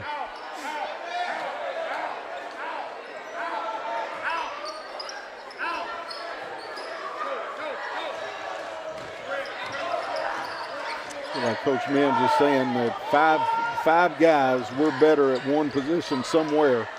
Finding that mismatch, and there you see it right there. Whitfield's going to foul out on that play. Was a great take by Taylor Stamps. That space just gave the driving angle to Stamps. They'd put it on the deck and get all the way to the rim, draw the foul, and we did get reports on other scores. The Monterey Lady Plainsmen defeated the Lubbock Cooper Lady Pirates 87-53. We just got word from our truck here that Cooper beat Monterey 55-54, 54-53. One of the 1 point win. In the boys' game? In the boys' game. Yeah, they just keep winning close games. You can see that drive right there. Whitfield coming over trying to get the block and ends up being his fifth foul. I actually thought Hudson was the one that got it and thought he had fouled out, but it was Whitfield. Stamps with the three-point play.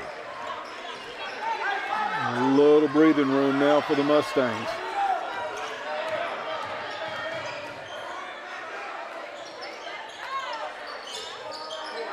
Moody. It's Ray Mackey with it. Lost the dribble.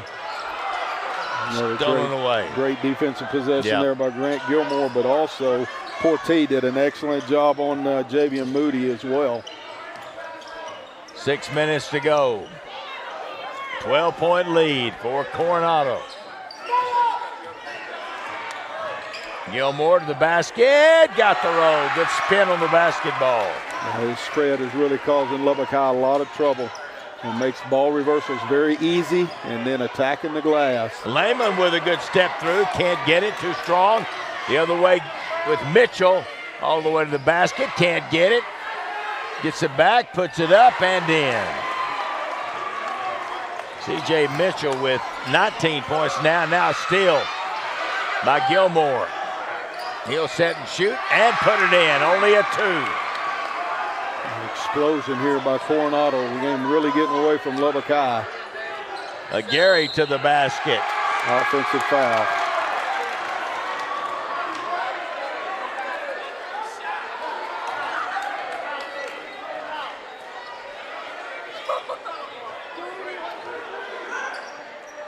(69-51). It's been a quick 10-0 spurt here to begin the fourth for Coronado. Drive all the way in, lay it up and in. Perkins. Yeah, Zay Perkins. Down underneath, Lubbock High can't get it to go. That's Perkins' first two of the ball game. Lubbock High may spread it out and Coronado may spread it out and run some clock. Then again, maybe they won't. There's Hunter Stamps, can't get it to go. He ended up on his back, way out of bounds. Set backdoor play there for Stamps, and they got it. Just couldn't spin it in there with enough English. He was going so fast. C.J. Mitchell goes out. Stamps goes out. And Portee goes out for Coronado. Jack back in the ball game. They try to bounce it into him. Almost lost it, but keeps it. Also, Germany Lemons back in the game. Now Lubbock High steals it. Moody's got it. Great defense by Moody right there, stopping the backdoor cut, getting a hand on it, coming out of there with a steal. Markel Smith in as well. 3 air ball. Grant Gilmore takes it in. They're going to call a blocking foul. Did the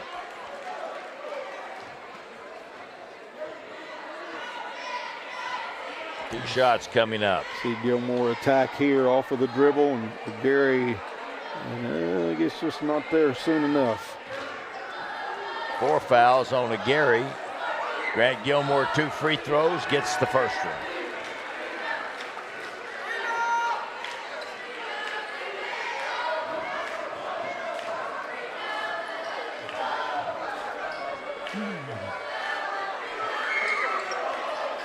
Short on the second. Rebound. Hudson tied up. Reaching in there was Markel Smith. And that ball will go back to Coronado. 4:18 to go. 21-point lead now. It was just 5 just a little while ago. Kick corner. Oh, he walked.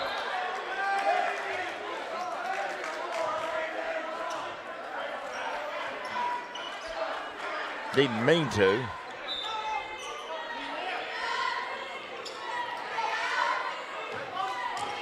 Lubbock has been stuck on 51 now for a while. Back into the third quarter, have not scored here in the fourth. We're at the halfway mark.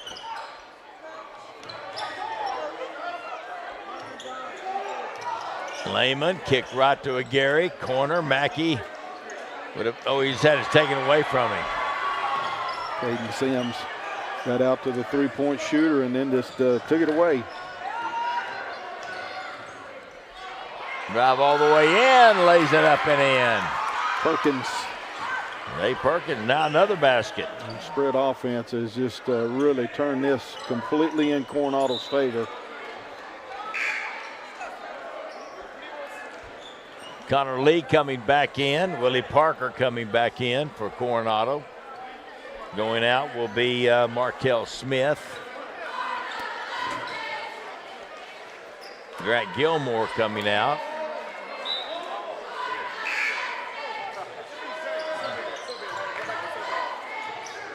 There's a ball stolen away. Sims did it again. Yeah, took it right away from Mackey. Did he dribble it out of bounds? Yeah, he did. I think got tangled up with the referee over there on the sideline. Lost it out of bounds. Dave Perkins will go out, and coming right back in was Markel Smith. That's not, coach didn't want Smith to come out.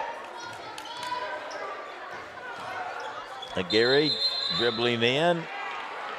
Jump ball. This one will stay with Lubbock High. 3:15 to go in the game. 74-51. Lubbock High still has not scored this quarter. There's Moody. Another. They have now. So high.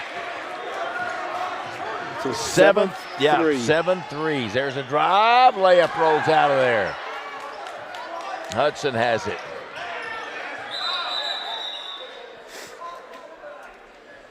The shooting arm's cramping. He put that high arc on that one too. That last one. I've never seen him make this many shots. We watched 8 films on him. He didn't even score. No disrespect. Two. That's why you play the game, right? 7 threes.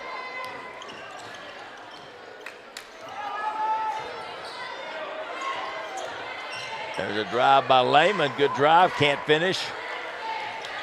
Back the other way. Tipped away by Hudson. There's another guy who's played awfully hard tonight is Joey Hudson had a good game. A little quieter in the scoring column here in the fourth quarter, but boy, he has played with great effort. He's pretty athletic. Inbounded, they drop it down into Sims. He'll turn around, shoot it in. A nice solid post move right there by Caden Sims. Good elevation on the shot.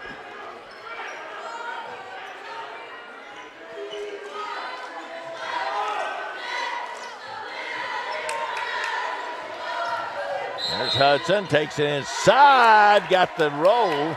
They're going to say on the drive. Didn't give it to him? Nope, they didn't. Connor Lee called for the foul.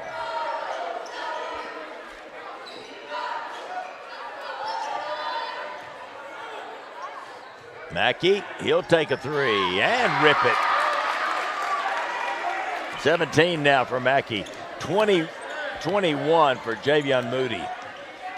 Drive down the lane, kick baseline, jump shot up, and good. Connor Lee goes to the other side. Yep. 2 for 2. And Gary drives, kick up. Good bounce pass back in there, and a good move by Gary to get it up and in. Solid play there by Hudson as well. First points by, excuse me, that's not the first points for Gary. He has 8. Up top, Sims.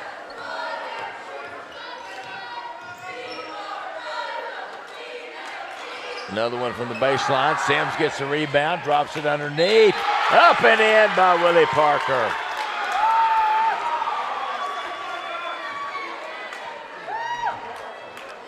Mackey with the foul. Chance for a three-point play for Willie Parker. Put it right there to Sims again, doing kind of the dirty work, getting that offensive board, and a great find. And threw it over his shoulder to Willie Parker.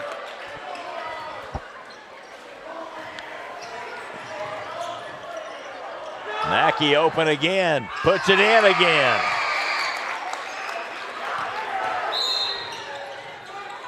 That's 5 threes for Ray Mackey. That's 5 on Jacob Aguirre. Holland will come back in. Nolan Holland, 5'7" junior. 80-62. That last three right there by Mackey. Had a great looking shot. Parker back at the line. I don't say anything, but the football players aren't doing that good from the free throw line. Parrish didn't hit one. Now Parker. He made it. Good shot, Willie Parker. Love their effort, though. 81-62, stolen. 1 minute to go, layup. Heck of a move right there by Caden Sims.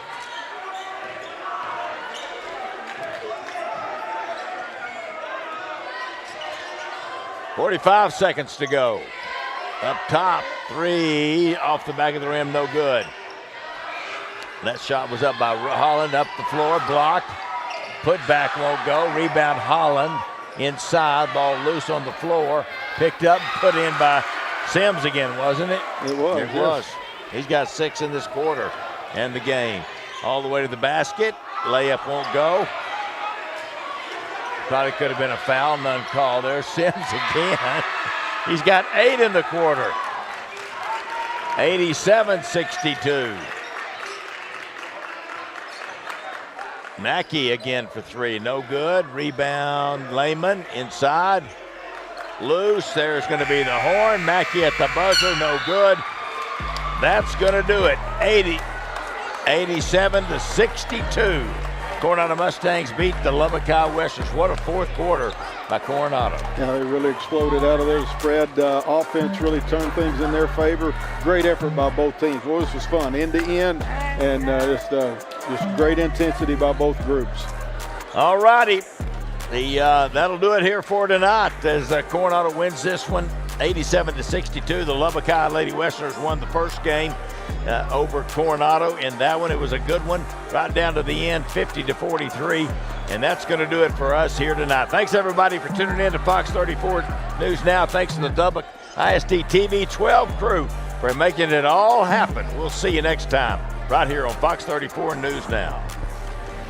To Martinez, she'll take it all the way, lay it up and in. Big alley. This is a production by the students and staff at Lubbock ISD TV. Swinging a miss, Rocky Mountain.